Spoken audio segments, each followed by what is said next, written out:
Hi dear students. So in the last class we were discussing about blood. So I gave you an introduction to blood, and now we are moving on to plasma proteins. So this class we will be basically going through the major plasma proteins, and you know the major plasma proteins are albumin, globulin and fibrinogen. There are several other plasma proteins which we will not be dealing now. But instead, after learning about albumin, globulin and fibrinogen, we'll be dealing with the major properties and functions of these plasma proteins.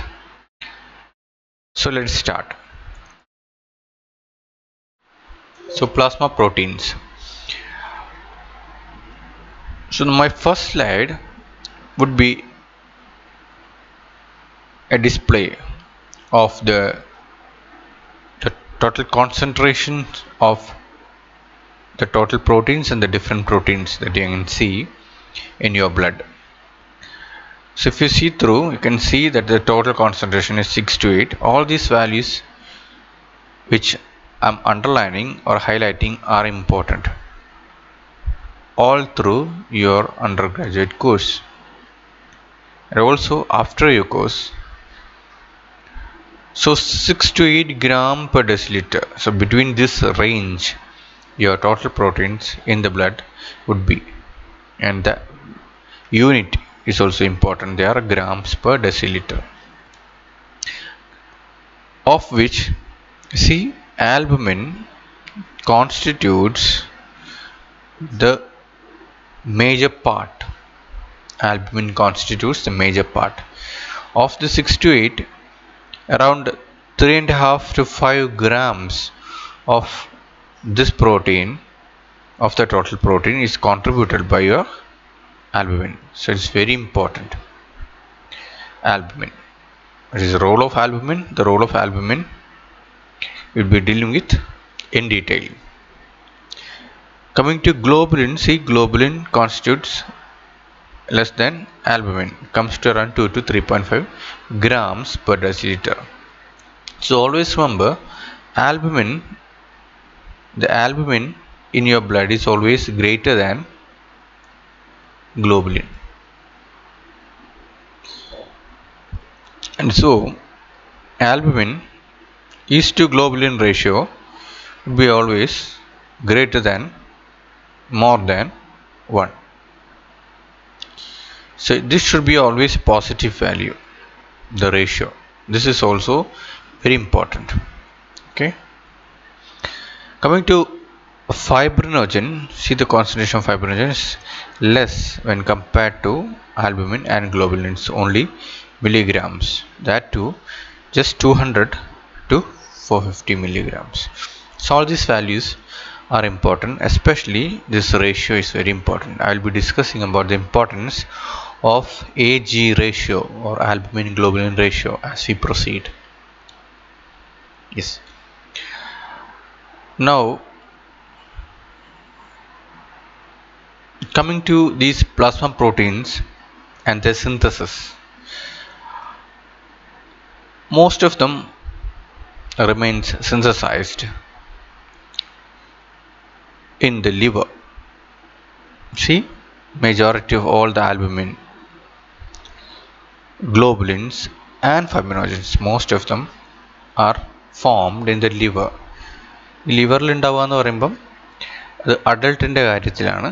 പക്ഷേ നമ്മളിപ്പോൾ embryonic life എന്ന് പറഞ്ഞാൽ നമ്മൾ ഗർഭസ്ഥ ശിശു ആയിരിക്കുന്ന അവസ്ഥ, അതിലേക്ക് എത്തുന്ന അവസ്ഥ, ആ സമയത്ത് നമ്മുടെ മീസെൻ്റെമൽ സെൽസ് ഇവിടെ നിന്നിട്ടാണ്.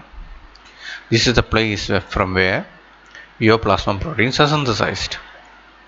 സി ഗ്ലോബുലിൻസിൻ്റെ കേസിൽ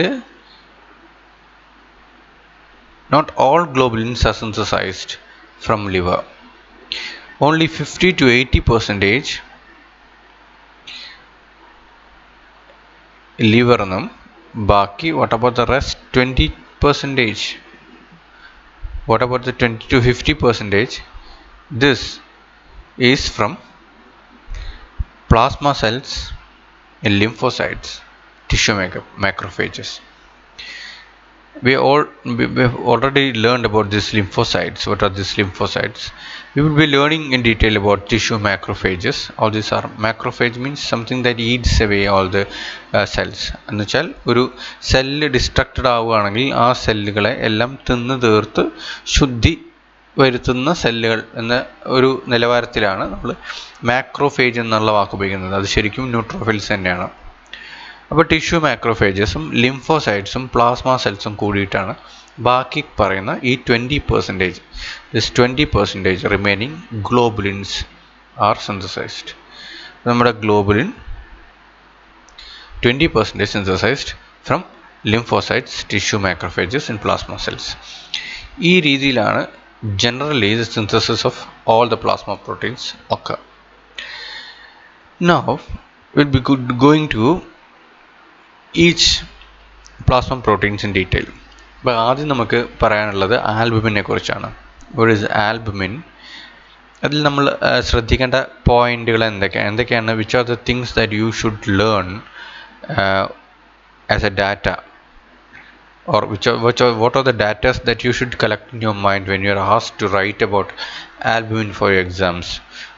Plasma proteins itself can be asked as a short note for you undergraduate level for physiology ഒരു ഷോർട്ട് നോട്ടാണ്. അപ്പം അങ്ങനെ വരുമ്പം you should know certain things about albumin. പെട്ടെന്ന് എണ്ണി പറയാൻ കഴിയണം. അത് ആ പോയിന്റ്സുകളാണ് ഇവിടെ എഴുതിയിട്ടുള്ളത്. അതിൽ നമ്മൾ ആൽബുമിനെ പറ്റി പറയുമ്പം ഈ മോളിക്കുലർ വെയിറ്റ് നമ്മൾ ഇതൊന്നും കാണാതെ പഠിക്കാനുള്ളതല്ല. It's not to be by hearted, but you should be able to compare the molecular weights of different plasma proteins, especially albumin, globulin and fibrinogen. ഇവിടെ if you look to albumin, the molecular weight is 69,000. ഗ്ലോബുലിൻ്റെ molecular weight ഒന്ന് compare ചെയ്ത് നോക്കുക. Globulin the molecular weight is 80,000 to 1,90,000. അപ്പോൾ ഏതാണ് molecular weight കൂടുതലുള്ളത്? Which is more? ആൽബുമിനേക്കാൾ കൂടുതൽ എന്തുകൊണ്ടും ഗ്ലോബുലിനാണ്. അപ്പോൾ globulin is a little bigger molecule when compared to albumin. Albumin itself is a bigger molecule. പക്ഷെ അതിനേക്കാളും ബിഗ്ഗറാണ്, അതിനേക്കാളും വെയിറ്റ് കൂടുതലുള്ള സാധനമാണ് ഗ്ലോബുലിൻ. ഈ രണ്ട് പ്രോട്ടീൻസിനെ ജസ്റ്റ് ഒന്ന് വെയിറ്റ് കമ്പയർ ചെയ്താണ്. ഇത് വെറും 69,000 ആണ് അതിൻ്റെ വെയിറ്റ് എങ്കിൽ ഇവിടെ നമ്മൾ ഗ്ലോബുലിനെ എടുത്തു കഴിഞ്ഞാൽ അതിൻ്റെ വെയിറ്റ്, ഏറ്റവും ചെറിയ ഗ്ലോബുലിനെ കണ്ടു കഴിഞ്ഞാൽ ശരാശരി 80,000 ആണ് അതിൻ്റെ വെയിറ്റ് വരുന്നത്. അങ്ങനെയാണ് കമ്പയർ ചെയ്യുന്നത്. ഇനി നമ്മൾ ആൽബുമിൻ്റെ പ്ലാസ്മ ലെവൽസ് നോക്കിക്കഴിഞ്ഞാൽ V have already learned about this plasma levels of albumin 3.5 to 5 gram per deciliter. ഇതിൻ്റെ ആവശ്യം വരിക എപ്പോഴാണെന്ന് ചോദിച്ചാൽ നിങ്ങൾ ആൽബുമിൻ്റെ സിറം ആൽബുമിൻ ലെവൽസ് നോക്കിയിട്ട് ഒരു വ്യക്തി ഒരു ആൽബുമിൻ്റെ റിസൾട്ട് കൊണ്ടുവരും. One of the patients will come to you, or ഇപ്പോൾ നിങ്ങൾ you have already started your MBBS learning. അപ്പോൾ തൊട്ടടുത്ത വീട്ടിലെ ആൾക്കറിയാം, ഇയാൾ MBBSന് പഠിക്കാൻ പോയിട്ടുണ്ട്, നമുക്കൊന്ന് കയറിയിട്ടൊന്ന് ചെക്ക് ചെയ്യാം, എനിക്ക് ബോധമുണ്ടോ വിവരമുണ്ടോ, ആ റിസൾട്ട് ഒന്ന് എടുക്ക്, നീ ഇങ്ങോട്ട് എടുക്കുക, ഞാൻ ഒന്ന് പോയിട്ട് വരട്ടെ എന്ന് പറഞ്ഞ് നിങ്ങളെ വീട്ടിൽ വരും. എന്നിട്ട് they will show you the results. അപ്പോൾ അതിൽ സിറം ആൽബുമിൻ്റെ റിസൾട്ടായിരിക്കും. അപ്പോൾ ഇവരെന്ത് ചെയ്യും, ഇതിൻ്റെ സൈഡിൽ നോർമൽ വാല്യൂസ് കാണാം, അപ്പോൾ അത് കീറിക്കളയും, എന്നിട്ട് കൊണ്ടുവന്ന് കാണിക്കും. അപ്പോൾ നോർമൽ വാല്യൂ നോക്കിയിട്ട് കമ്പയർ ചെയ്യാൻ കഴിയില്ല റിസൾട്ടിൽ. So you will be in trouble. അപ്പം അങ്ങനെ വരാതിരിക്കട്ടെ. അപ്പം ആൽബുമിൻ ലെവൽസ് ഓരോ ലെവൽസും നമ്മൾ അതുകൊണ്ട് തന്നെ നോർമൽ ലെവലിലും ബൈ ഹാർട്ടഡ് ആയിരിക്കണം. അല്ലെങ്കിൽ ഇപ്പോൾ വരാമെന്ന് പറഞ്ഞ് പോയി ബുക്ക് എടുത്ത് നോക്കേണ്ട അവസ്ഥ വരും. അപ്പോൾ അത് വരാതിരിക്കട്ടെ. സോ ദ നോർമൽ ലെവൽസ് 3.5 മുതൽ 5 ഗ്രാമാണ്. 5 ഗ്രാം 3.5 to 5 grams ആണ് സീറത്തിൽ അല്ലെങ്കിൽ ബ്ലഡിൽ നമ്മൾ ആൽബുമിൻ്റെ ലെവൽ വേണ്ടത്. മറക്കരുത്, ഇതൊന്നും മറക്കരുത്. This is very important. This is not that important. Half life എന്ന് വെച്ചാൽ നമ്മൾ സിന്തസിസ് ഫ്രം ലിവർ കഴിഞ്ഞാൽ ഒരു ആൽബുമിന് ശരാശരി എത്ര ദിവസം നമ്മുടെ ബ്ലഡ് സ്ട്രീമിൽ ജീവനോടെ എന്ന് വെച്ചാൽ ആക്റ്റീവായിരിക്കും. അപ്പോൾ അത് കഴിഞ്ഞാൽ നശിക്കുമെന്നാണ്. അപ്പോൾ എത്ര കാലം ആക്റ്റീവായിരിക്കും ബിഫോർ ഇറ്റ് അണ്ടർഗോസ് ഡിഗ്രഡേഷൻ? എത്ര ദിവസം എന്ന് ചോദിച്ചാൽ 19 days. ഏകദേശം 90% അതിൻ്റെ കോൺസെൻട്രേഷൻസ് ഹാഫ് ആവും. ഹാഫ് ലൈഫ് എന്ന് പറഞ്ഞാൽ അതിൻ്റെ പകുതി കോൺസെൻട്രേഷൻ്റെ ഇപ്പോൾ ഉള്ളതെന്ന് പകുതിയാവുന്ന ഹാഫ് ലൈഫ്. അതാണ് 19 days. സി ഇതിൻ്റെ ഇൻട്രാവാസ്കുലർലി നമ്മൾ 30 to 45% ഈ ആൽബുമിൻ ഇൻട്രാവാസ്കുലർ ആണ് കാണുന്നത്. അപ്പം ഇതിൻ്റെ അർത്ഥം ബ്ലഡിലല്ലാതെ മറ്റുള്ള സ്ഥലങ്ങളിലും ആൽബുമിൻ കാണുന്നുണ്ടെന്നാണ്. അപ്പോൾ ആൽബുമിൻ എവിടെയൊക്കെ കാണും ചോദിച്ചാൽ ഒരു 45% നമുക്ക് കാണാൻ കഴിയുന്നത് നമ്മുടെ ബ്ലഡിലാണ്, സിറം ആൽബുമിൻ. അതിനെയാണ് നമ്മൾ സിറം ആൽബുമിൻ എന്നൊക്കെ പറയാം, സിറം ആൽബുമിൻ. ഇനി ബാക്കി റെസ്റ്റ് കാണുന്നതിൽ ഒരു വലിയൊരു പങ്കും കാണുന്നത് സ്കിന്നിലാണ്. സ്കിന്നിൽ കാണപ്പെടും. ഈ ആൽബുമിൻ ഒരു 10%, 10% of the albumin, average 10% of albumin is degraded per day. And this is very interesting at your level to know that a lot of researches are still going on regarding the degradation of albumin. Albumin ശരീരത്തിൽ ഉണ്ടാവുന്നത് it's from liver. It's known, it's scientifically proved in all animal experiments വഴി prove ചെയ്തതാണ്. But still it's A matter of ഒരു മിസ്റ്റേക്കലായിട്ട് കിടക്കുന്ന ഒരു ഭാഗമാണ് ആൽബുമിൻ്റെ degradation. Albumin എങ്ങനെയാണ് degrade ചെയ്യപ്പെടുന്നത്, എങ്ങനെയാണ് ശരീരത്തിൽ നിന്ന് പുറന്തള്ളപ്പെടുന്നത്, എങ്ങനെയാണ് ഇതിൻ്റെ ഫങ്ഷൻ ഏത് ലെവലിൽ വെച്ചിട്ടാണ് ഈ ആൽബുമിൻ ഫങ്ഷണൽ അല്ലാതെയായി മാറി. അതിന് നമ്മൾ ലേമൻ ലാംഗ്വേജിൽ പറഞ്ഞാൽ പ്രായമായി വയ്യാതായി ജോലി എടുക്കാത്തൊരു രീതി, അല്ലെങ്കിൽ അതിൻ്റെ സയൻറ്റിഫിക്കലി പറഞ്ഞാൽ ഇത് കെമിക്കൽ കോമ്പോസിഷനിൽ ചെറിയ മാറ്റങ്ങൾ വന്ന് അതിൻ്റെ ഉദ്ദേശം നടക്കാതിരിക്കുന്ന പോയിന്റ് ഏതാണെന്നുള്ളത് ഇപ്പോഴും സംശയമാണ്. എങ്ങനെയാണ് സംഭവിക്കുന്നത്? Mechanism is still unclear. Lot of researches are going on in this field. ഒരുപാട് പേപ്പേഴ്സ് ഉണ്ട്. I will send you the links of those latest research works that are going on regarding ആൽബുമിൻ്റെ ഈ ഒരു degradation. അല്ലെങ്കിൽ നിങ്ങൾ തന്നെ search ചെയ്ത് കഴിഞ്ഞാൽ ഗൂഗിൾ സ്കോളറിൽ സെർച്ച് ചെയ്താൽ മതി, ഡീഗ്രഡേഷൻ ഓഫ് ആൽബുമിൻ സെർച്ച് ചെയ്താൽ you will also be able to access all those latest studies which are going on regarding the ആൽബുമിൻ്റെ ഡീഗ്രഡേഷൻ. ഈ സ്കിന്നിൽ വെച്ചിട്ടൊക്കെ ഒരു ഡീഗ്രഡേഷൻ നടക്കുന്നുണ്ടെന്ന് ഒരു വാദമുണ്ട്.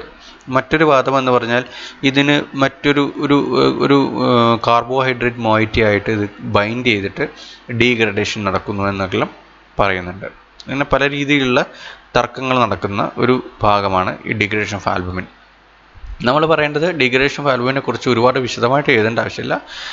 നമ്മൾ ഇത്രയും കാര്യങ്ങൾ എഴുതിയാൽ മതി. അതായത് എത്ര ശതമാനം ബ്ലഡിൽ കാണുന്നു, ബാക്കിയുള്ള ഭാഗം എവിടെ കാണുന്നു. അപ്പോൾ എവിടെ കാണുന്നു ചോദിച്ചാൽ സ്കിന്നിലാണ് കാണുന്നത്. ഈ സ്കിന്നിലേക്ക് പോകുന്നത് ഇതിൻ്റെ ഡീഗ്രഡേഷൻ്റെ ഭാഗമായിട്ടാണ് ഒരു വാദം. അത്രയും ഓർത്ത് വയ്ക്കുക. ഇനി ഇതുപോലെ ഡീഗ്രഡേഷൻ നടന്നു കഴിഞ്ഞാൽ what happens if some of the albumin is degraded? That means serum albumin concentrations are decreasing day by day. As the day progresses, it decreases. So അത് റീപ്ലേസ് ചെയ്യുന്നത് എങ്ങനെയാണെന്ന് ചോദിച്ചാൽ again by hepatic synthesis. So the liver is going to synthesize albumin at a constant rate. So that is how albumin works. ഇനി the most important thing about albumin is അതിൻ്റെ functions ആണ്. So the most important thing you should remember about albumin is its concentration. 3 മുതൽ 5 grams ഏകദേശം average 5 gram per deciliter ആണ്. അപ്പോൾ ഏറ്റവും കൂടുതലാണ്, highest കോൺസെൻട്രേഷനാണ്. അതുകൊണ്ട് തന്നെ ഈ കോൺസെൻട്രേഷൻ ഇത്ര ആയതുകൊണ്ട് എൻ്റെ മേജർ ഫങ്ഷൻസ് എന്തായിരിക്കും ചോദിച്ചാൽ ഇതാണ്. This is the major function. എന്താണ് ഈ കാരിയർ ആൻഡ് ബൈൻഡിങ് പ്രോട്ടീൻ? അതൊരു വളരെ പ്രധാനപ്പെട്ട ഫങ്ഷനായിട്ട് ആൽബുമിൻ്റെതായിട്ട് വരും. എന്താണത്? How can I explain this? Carrier എന്ന് പറഞ്ഞാൽ all these things, especially ഇപ്പോൾ ഒരു എക്സാമ്പിൾ എടുക്കാം. Let's take the example of A hormone.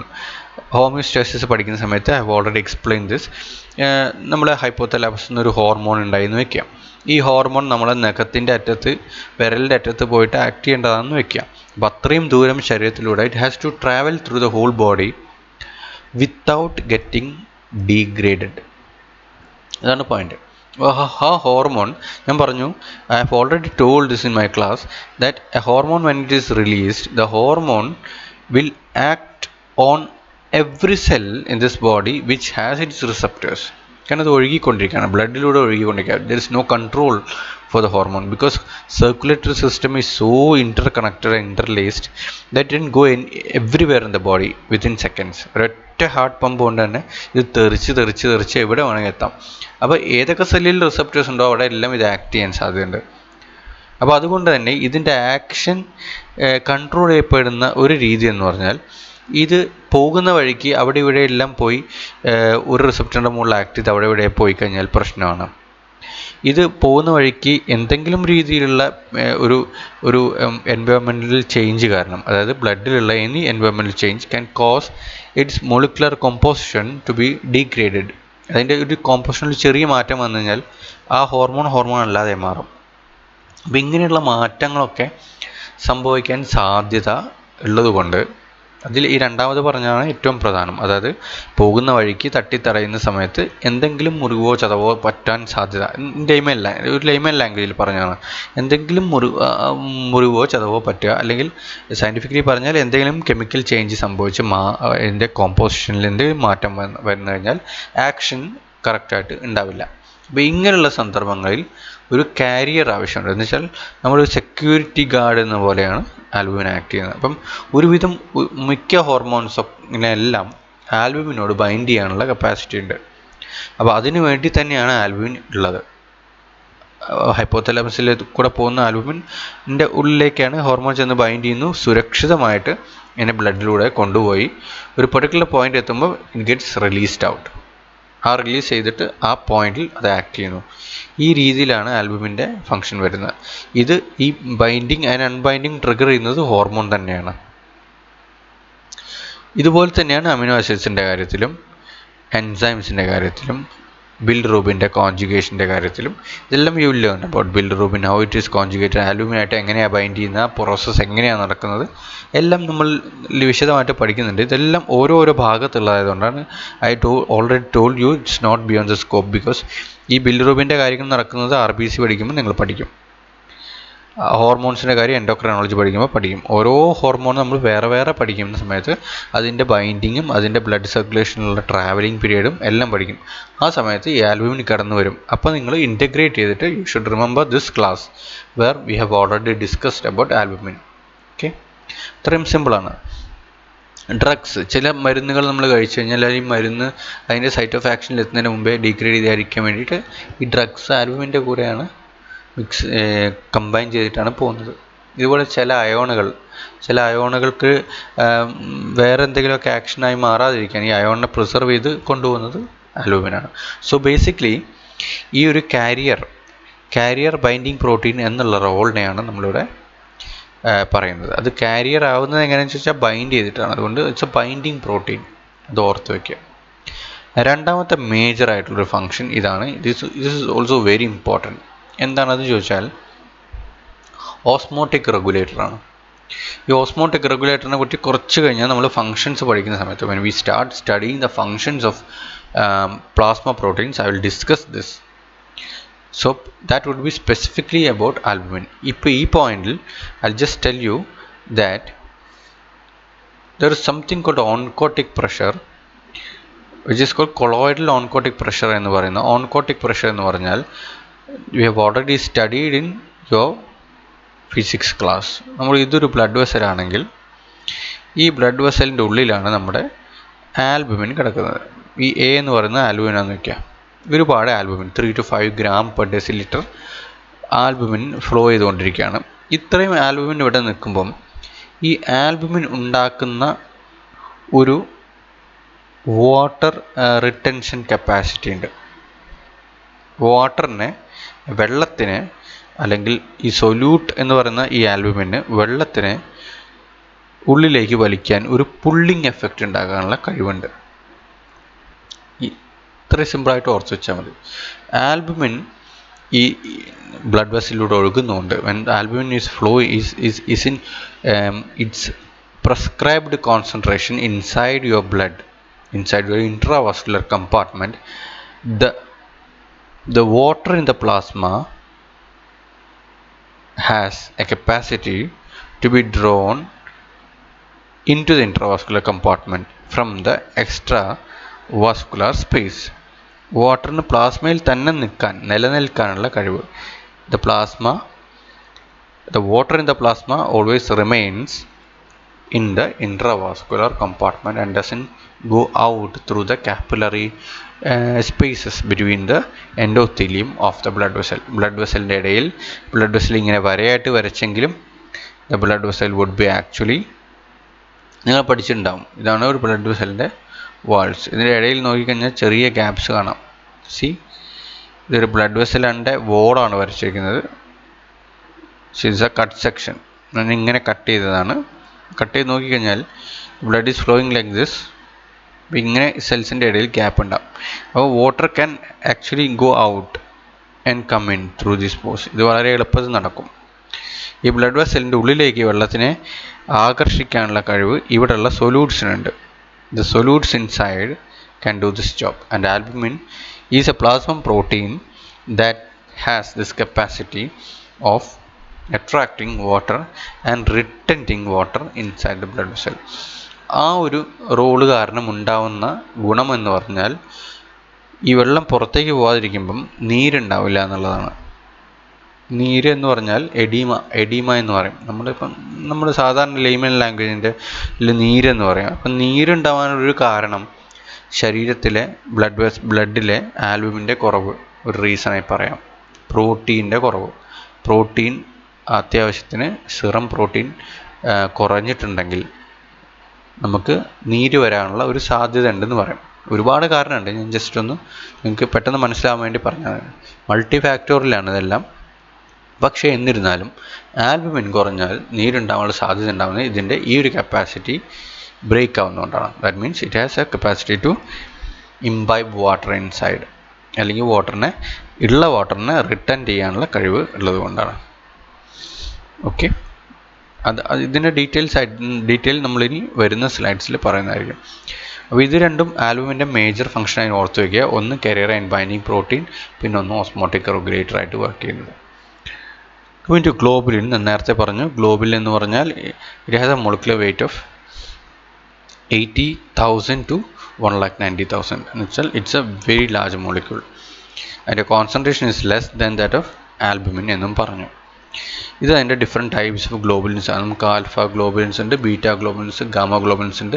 Again alpha, we can have alpha 1, alpha 2, ബീറ്റയിൽ ഒരുപാട് ഡിഫറെൻറ്റ് ടൈപ്സ്. ഇങ്ങനെ ഓരോന്നും സബ് ഡിവൈഡഡ് ആണ്. എല്ലാ ഡിഫറെൻറ്റ് ഗ്ലോബുലിൻസും നിങ്ങൾ പഠിക്കും when you study platelets. Platelets പഠിക്കുമ്പോൾ നിങ്ങൾ ഒരുപാട് പ്ലാസ്മ പ്രോട്ടീൻസിൻ്റെ പേരുകൾ അവിടെ പഠിക്കുന്നതായിരിക്കും. പേര് കേട്ട് ഭ്രാന്ത് പിടിക്കും. അത്രയ്ക്കധികം പ്ലാസ്മ പ്രോട്ടീൻസ് നിങ്ങളവിടെ പഠിക്കും. അവിടെ ചില പ്രത്യേക പേരുകളും പഠിക്കും. ഈ പേരുകൾ പഠിക്കുമ്പോൾ അത് ഏത് ടൈപ്പ് പ്രോട്ടീൻ ആണെന്ന് അപ്പോൾ നിങ്ങൾക്ക് പഠിക്കാം. ഇപ്പോൾ ഇവിടെ ജസ്റ്റ് ഞാനൊരു ഗ്ലാൻസ് തരാം. The different types of globulins that you can see. ഇതെല്ലാം ഗ്ലോബുലിൻസ് ആണ്. ഇതെല്ലാം പ്ലാസ്മ പ്രോട്ടീൻസിൻ്റെ പേരുകളാണ്. എല്ലാം ഗ്ലോബുലിൻസ് ആണ്. ഇവിടെ നോക്കിക്കഴിഞ്ഞാൽ ഗ്ലൈക്കോ പ്രോട്ടീൻ ഗ്ലോബുലിനാണ്. ലൈപ്പോ പ്രോട്ടീൻ, ഇവിടെ ഈ പ്രോട്ടീൻ കോമ്പണൻ്റ് ഒരു ഗ്ലോബുലിനാണ്. ഇവിടെ ഗ്ലൈക്കോ പ്രോട്ടീൻ എന്ന് പറഞ്ഞാൽ ഇതൊരു കാർബോഹൈഡ്രേറ്റ് മോയിറ്റിയുടെ കൂടെ പ്രോട്ടീൻ അറ്റാച്ച് ചെയ്ത് നിൽക്കുന്നു, അതിനാണ്. പക്ഷേ ഈ പ്രോട്ടീൻ ഗ്ലോബുലിനാണ്, അത്രയേ ഉള്ളൂ. ഒരു ലിപ്പിഡിൻ്റെ കൂടെ ഒരു പ്രോട്ടീൻ, ലിപ്പോ പ്രോട്ടീൻ, ആ പ്രോട്ടീൻ ഗ്ലോബുലിനാണ്. ട്രാൻസ്ഫറിൻ, ഇതൊരു ഒരു സാധനത്തിന് ട്രാൻസ്ഫർ ചെയ്യാൻ ഉപയോഗിക്കുന്നുള്ള ട്രാൻസ്ഫെറിറ്റിൻ എന്ന് വെച്ചാൽ ഈ ഫെറിറ്റിനെ ട്രാൻസ്ഫർ ചെയ്യാൻ ഉപയോഗിക്കുന്നു. എന്ന് വെച്ചാൽ ഇത് അയണിനെ ഒരു ഭാഗത്തു നിന്ന് മറ്റൊരു ഭാഗത്തേക്ക് ശരീരത്തിൻ്റെ ബ്ലഡിലൂടെ ആ എണ്ണൊന്നും സംഭവിക്കാതെ സൂക്ഷിച്ച് സെക്യൂരിറ്റി പോലെ കൊണ്ടുപോകാൻ സഹായിക്കുന്ന സാധനമാണ്. And this transferrin is a globulin. Ceruloplasmin എന്ന് പറഞ്ഞാൽ ഇത് കോപ്പറിനെ ട്രാൻസ്ഫർ ചെയ്യുന്ന ഒരു ഗ്ലോബുലിനാണ്. ഇത് ഹീമോഗ്ലോബിൻ, നമ്മളിപ്പം ബോഡിയിൽ ഹീമോഗ്ലോബിൻ RBC എന്ന് പറഞ്ഞ സാധനം അറിയാലോ അല്ലേ? RBC, red blood cells. ഈ RBCയുടെ ഉള്ളിൽ ഹീമോഗ്ലോബിൻ ഉണ്ട്. ഈ RBC പെട്ടെന്ന് പൊട്ടിക്കഴിഞ്ഞാലോ, RBC പൊട്ടിക്കഴിഞ്ഞാൽ ഹീമോഗ്ലോബിൻ വിൽ കം ഔട്ട്. ഈ ഹീമോഗ്ലോബിൻ എവിടെയായിരിക്കും? ബ്ലഡിലായിരിക്കും, ബ്ലഡിൽ ഒഴുകിയിരിക്കും. ഇങ്ങനെ ഒഴുകി നടക്കുന്ന ഹീമോഗ്ലോബിനെ വെറുതെ ഒഴുക്കി വിട്ടാൽ പ്രശ്നമാണ്. അപ്പോൾ ഇതിന് അങ്ങനെ ഒഴുകാതിരിക്കാൻ ഈ ഹീമോഗ്ലോബിനെ സുരക്ഷിതമായി ബൈൻഡ് ചെയ്ത് കൊണ്ടുപോകേണ്ട ആവശ്യമുണ്ട്. കാരണം അതിനെ റീയൂസ് ചെയ്യപ്പെടാം. പിന്നെയും ബോഡിക്ക് മറ്റൊരു RBC ഉണ്ടാകുമ്പോൾ അതിലേക്ക് ഇൻകോർപ്പറേറ്റ് ചെയ്യാൻ കഴിയും. അല്ലെങ്കിൽ നമുക്ക് അതിനെ ഡിസൻറ്റിഗ്രേറ്റ് ചെയ്ത് അധികമായി പോകാതിരിക്കാനും ഹെൽപ്പ് ചെയ്യും. അപ്പോൾ അതിനു വേണ്ടി ഹെൽപ്പ് ചെയ്യുന്ന ഒരു സാധനമാണ് ഹാപ്റ്റോഗ്ലോബുലിൻ. ഈ ഹാപ്റ്റോ ഗ്ലോബുലിൻ. ഫിയൂട്ടിൻ എന്താണ്? ഫിയൂട്ടിൻ എന്ന് പറഞ്ഞാൽ ഈ ഫ്രീ ഫാറ്റി ആസിഡ്സ് എന്ന് പറയുന്ന സാധനം. ഈ ഫ്രീ ഫാറ്റി ആസിഡ്സിൻ്റെ പ്രോട്ടീനുമായിട്ട് മിക്സ് ചെയ്യുന്ന സാധനം. ഫ്രീ ഫാറ്റി ആസിഡിന് ഈ പ്രോട്ടീൻ ഇങ്ങനെ ഒരു മിക്സ് ഉണ്ട്. ആ മിക്സിലെ പ്രോട്ടീൻ എന്ന് പറഞ്ഞാൽ ഗ്ലോബുലിനാണ്. Again globulin. This is mostly seen in infant പീരീഡിലും അതിന് മുമ്പേ ഫീറ്റസ് എന്ന് പറഞ്ഞാൽ നമ്മുടെ ഗർഭസ്ഥ ശിശുവിനെയാണ് പറയുന്നത് കേട്ടോ. കുട്ടി ഉണ്ടായി വരുന്ന സമയത്തുള്ള ഗർഭപാത്രത്തിൽ കാണുന്ന മനുഷ്യരൂപം പ്രാപിച്ചുകൊണ്ടിരിക്കുന്ന കുട്ടിയുടെ നമ്മൾ പറയുന്ന പേര് ഫീറ്റസ്. അപ്പോൾ ഇതിലെല്ലാം കാണുന്നതാണ് അവിടെ ഫ്രീ ഫാറ്റി ആസിഡിനെ ട്രാൻസ്പോർട്ട് ചെയ്യാൻ ഉപയോഗിക്കുന്ന പ്രോട്ടീൻ ഒരു ഗ്ലോബുലിനാണ്. അതിനാണ് ഈ ഫിറ്റ്യൂയിൻ എന്ന് പറയുന്നത്. ഫിറ്റ്യൂയിൻ. ഇമ്മ്യൂണോഗ്ലോബുലിൻസ്, ഇതൊന്നും ഓർത്ത് വെച്ചോളൂ. ഇമ്മ്യൂണോഗ്ലോബുലിൻസ് ഇതിലിപ്പം ഏറ്റവും പ്രധാനമായിട്ട് നമ്മൾ പഠിക്കാൻ പോകുന്ന ഒരു സാധനം ഇതായിരിക്കും, ഇമ്മ്യൂണോഗ്ലോബുലിൻസ്. ഈ ഇമ്മ്യൂണോഗ്ലോബുലിൻസ് എന്ന് പറഞ്ഞാൽ IG എന്ന് പറയുന്ന സാധനമാണോ? IG immunoglobulins. എത്ര തരം ഇമ്മ്യൂണോഗ്ലോബുലിൻസ് ഉണ്ട്? GAMED.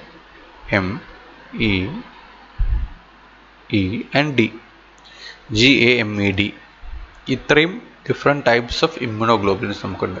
ഇതെല്ലാം ഒരു ഗ്ലോബുലിൻ ചെയിനിൽ കൊണ്ടുണ്ടാക്കിയിട്ടുള്ള ഒരു ഗ്ലോബിൻ പ്രോട്ടീനാണ് ഇമ്മ്യൂണോഗ്ലോബിൻ ആവുന്നത്. ഇത് നമ്മളെ ഇമ്മ്യൂൺ സിസ്റ്റത്തിൻ്റെ ഒരു പ്രധാനപ്പെട്ട ഒരു ഭാഗമാണ്. You will learn about immunoglobins in detail when you study ഇമ്മ്യൂണോളജിയിൽ നമ്മൾ വളരെ ഡീറ്റെയിൽ ആയിട്ട് ഇമ്മ്യൂണോഗ്ലോബിൻ്റെ സ്ട്രക്ചർ, ഓരോ ഇമ്മ്യൂണോഗ്ലോബിൻ്റെ സ്ട്രക്ചറും പഠിക്കണം. ഈ ഓരോ ഇമ്മ്യൂണോഗ്ലോബിനും എൻ്റെയും ഫങ്ഷൻ എന്താണെന്ന് പഠിക്കും. അത് ഏത് സമയത്ത് പ്രവർത്തിക്കുന്നു, ഒരു അസുഖം ഉണ്ടായിക്കഴിഞ്ഞാൽ ഏത് സമയത്താണ് ഓരോ ഇമ്മ്യൂണോഗ്ലോബിൻസ് ആക്റ്റീവ് ആവുന്നത് എന്നെല്ലാം വിശദമായിട്ട് നമ്മൾ പഠിക്കും. അപ്പോൾ ഓർത്ത് വെക്കേണ്ടത് അതൊരു ഗ്ലോബുലിനാണെന്നുള്ളതാണ് ഓർത്ത് വെക്കേണ്ടത്. ഇതുപോലെ ഒരുപാട് ഇതെല്ലാം നമ്മൾ ഇനി ഇതൊന്ന് ഇവിടെ എക്സ്പ്ലെയിൻ ചെയ്താൽ നിങ്ങൾക്ക് ഒരുപാട് ബുദ്ധിമുട്ട് വരും. എറിത്രോപോയറ്റിൻ എന്ന് പറഞ്ഞാൽ RBCയുടെ പ്രൊഡക്ഷനെ ഹെൽപ്പ് ചെയ്യുന്ന ഒരു എൻസൈമാണ്, ഒരു ഹോർമോണാണ്. അത് ദിസ് എ ഗ്ലോബുലിൻ. ആൻജിയോടെൻസിനോജൻ എന്ന് പറഞ്ഞാൽ ഇത് കിഡ്നിയിൽ നമ്മുടെ ഒരു റാസ് സിസ്റ്റത്തിൽ വളരെ പ്രധാനപ്പെട്ട പങ്ക് വഹിക്കുന്നതാണ്. You learn about all these. പേരുകളൊക്കെ ഒന്ന് ഓർത്തിട്ടാൽ മതി. റാസ് സിസ്റ്റം ഇതെല്ലാം നമ്മൾ പഠിക്കും. ഇത് ഒരു നിങ്ങൾ ഈ പേര് മാത്രം ഒന്ന് ഓർത്ത് വയ്ക്കുക, കാണാതെ പഠിക്കണമെന്നില്ല. ഇത് വിശദമായിട്ട് നിങ്ങൾ പഠിച്ചു വന്നു കഴിഞ്ഞ് നിങ്ങൾ ഗ്ലോബിനെ കുറിച്ച് ചോദിക്കുമ്പോൾ നിങ്ങൾക്ക് വളരെ വിശദമായിട്ട് തന്നെ അത് എഴുതാൻ കഴിയും. അപ്പോൾ ഇതൊക്കെയാണ് നമ്മുടെ ഗ്ലോബുലിൻ്റെ ഒരു ആകത്തുക. This is all about globulins, different types of globulins you have. ഇനി നമ്മൾ വരുന്നത് ഫൈബ്രിനോജനിലേക്കാണ്. ഫൈബ്രിനോജൻ എന്ന് പറഞ്ഞാൽ വളരെ സിമ്പിളായിട്ട് ഓർത്ത് വയ്ക്കേണ്ടത് ഇതാണ്. ഒരു കൊയാഗുലേഷൻ പ്രോട്ടീനാണ് ഫൈബ്രിനോജൻ. ഇത് നിങ്ങൾ പഠിക്കാൻ പോകുന്നത് നിങ്ങൾ പ്ലേറ്റ്ലെറ്റ് പഠിക്കുമ്പോഴാണ്. നിങ്ങൾ 2 തരം പാത്വേ നിങ്ങൾ ഭാവിയിൽ പഠിക്കും. ഇൻട്രിൻസിക് പാത്വേ, അതുപോലെ എക്സ്ട്രിൻസിക് പാത്വേ. ഈ 2 പാത്വേ പഠിക്കും. പിന്നൊന്ന് കോമൺ പാത്വേ. എന്താണ് ഇതൊക്കെ ചോദിച്ചു കഴിഞ്ഞാൽ, ഈ ഒരു പ്രത്യേക പാത്വേയിൽ ഒരുപാട് ക്ലോട്ടിംഗ് ഫാക്ടേഴ്സ്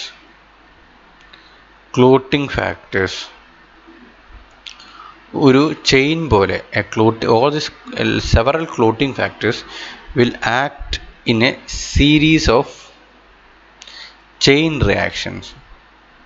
ഈ ചെയിൻ റിയാക്ഷൻ വഴി നിങ്ങൾക്ക് ലാസ്റ്റ് ഉണ്ടാകുന്ന ഒരു പ്രതിഭാസമാണ് ഈ ക്ലോട്ട്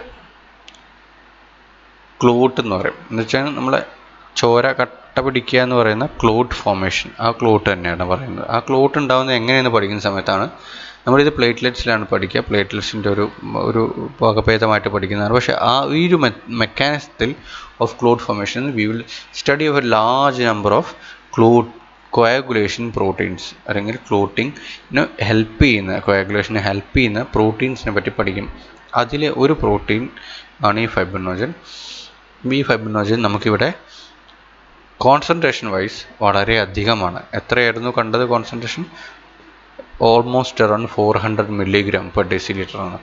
അതുകൊണ്ടാണ് നമ്മൾ ഈ ഫൈബ്രിനോജനെ പ്രധാനപ്പെട്ടതായിട്ട് എടുത്ത് പഠിക്കുന്നത്. That is about fibrinogen. അതിൻ്റെ മോളിക്കുലർ വെയിറ്റ് നോക്കൂ, 4 ലക്ഷം അല്ലേ. 1,96,000 ഒക്കെയാണ് നമ്മൾ ഗ്ലോബലിന് കണ്ടത്. പക്ഷേ ഫൈബ്രിനോജൻ നോക്കൂ, ഒരുപാട് വലിയ മോളിക്കുലർ വെയിറ്റ് ആയിട്ടാണ് കാണുന്നത്, 4 ലക്ഷം. That's our fibrinogen. ഇപ്പോൾ ഇതൊക്കെ നമ്മൾ ബേസിക്കലി ഇപ്പോൾ 3 ബേസിക് ആയിട്ടുള്ള പ്ലാസ്മ പ്രോട്ടീൻസിനെ പറ്റിയിട്ട് ജസ്റ്റ് ഒരു ഓവർവ്യൂ തന്നു. ഇനി നമ്മൾ പഠിക്കുന്നത് എന്താണ് why we need plasma proteins.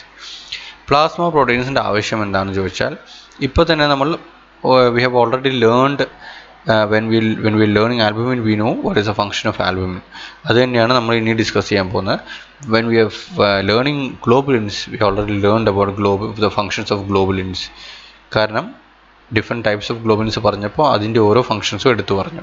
ഇനി നമ്മൾ specifically for the exam point of view we are learning about what are the functions of plasma proteins. What are the functions of plasma proteins? ഇതിൽ പ്രധാനപ്പെട്ട function എന്ന് പറഞ്ഞാൽ oncotic പ്രഷറിൻ്റെ maintenance ആണ്. Helps maintain exchange of fluids at tissue level. Exchange of fluid at tissue levels. The rate of fluid exchange at any point along a capillary depends on a balance of forces. See, ഇത് നിങ്ങൾ പഠിച്ചതാണോ? If you have learned in +2, that's well and okay.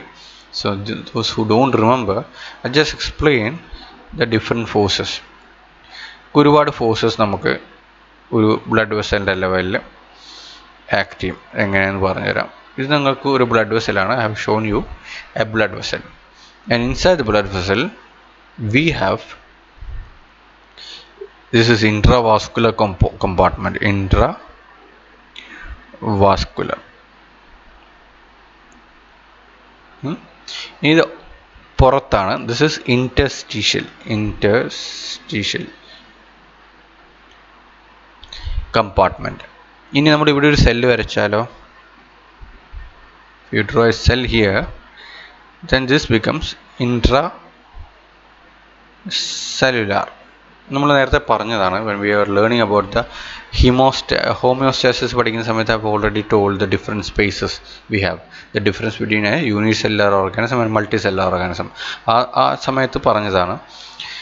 അപ്പം between a cell and the intravascular compartment there is a space. This is the interstitial fluid. ഈ ഏരിയയിൽ നിശ്ചിതമായ ഒരു amount of ഫ്ലൂയിഡേ പാടുള്ളൂ.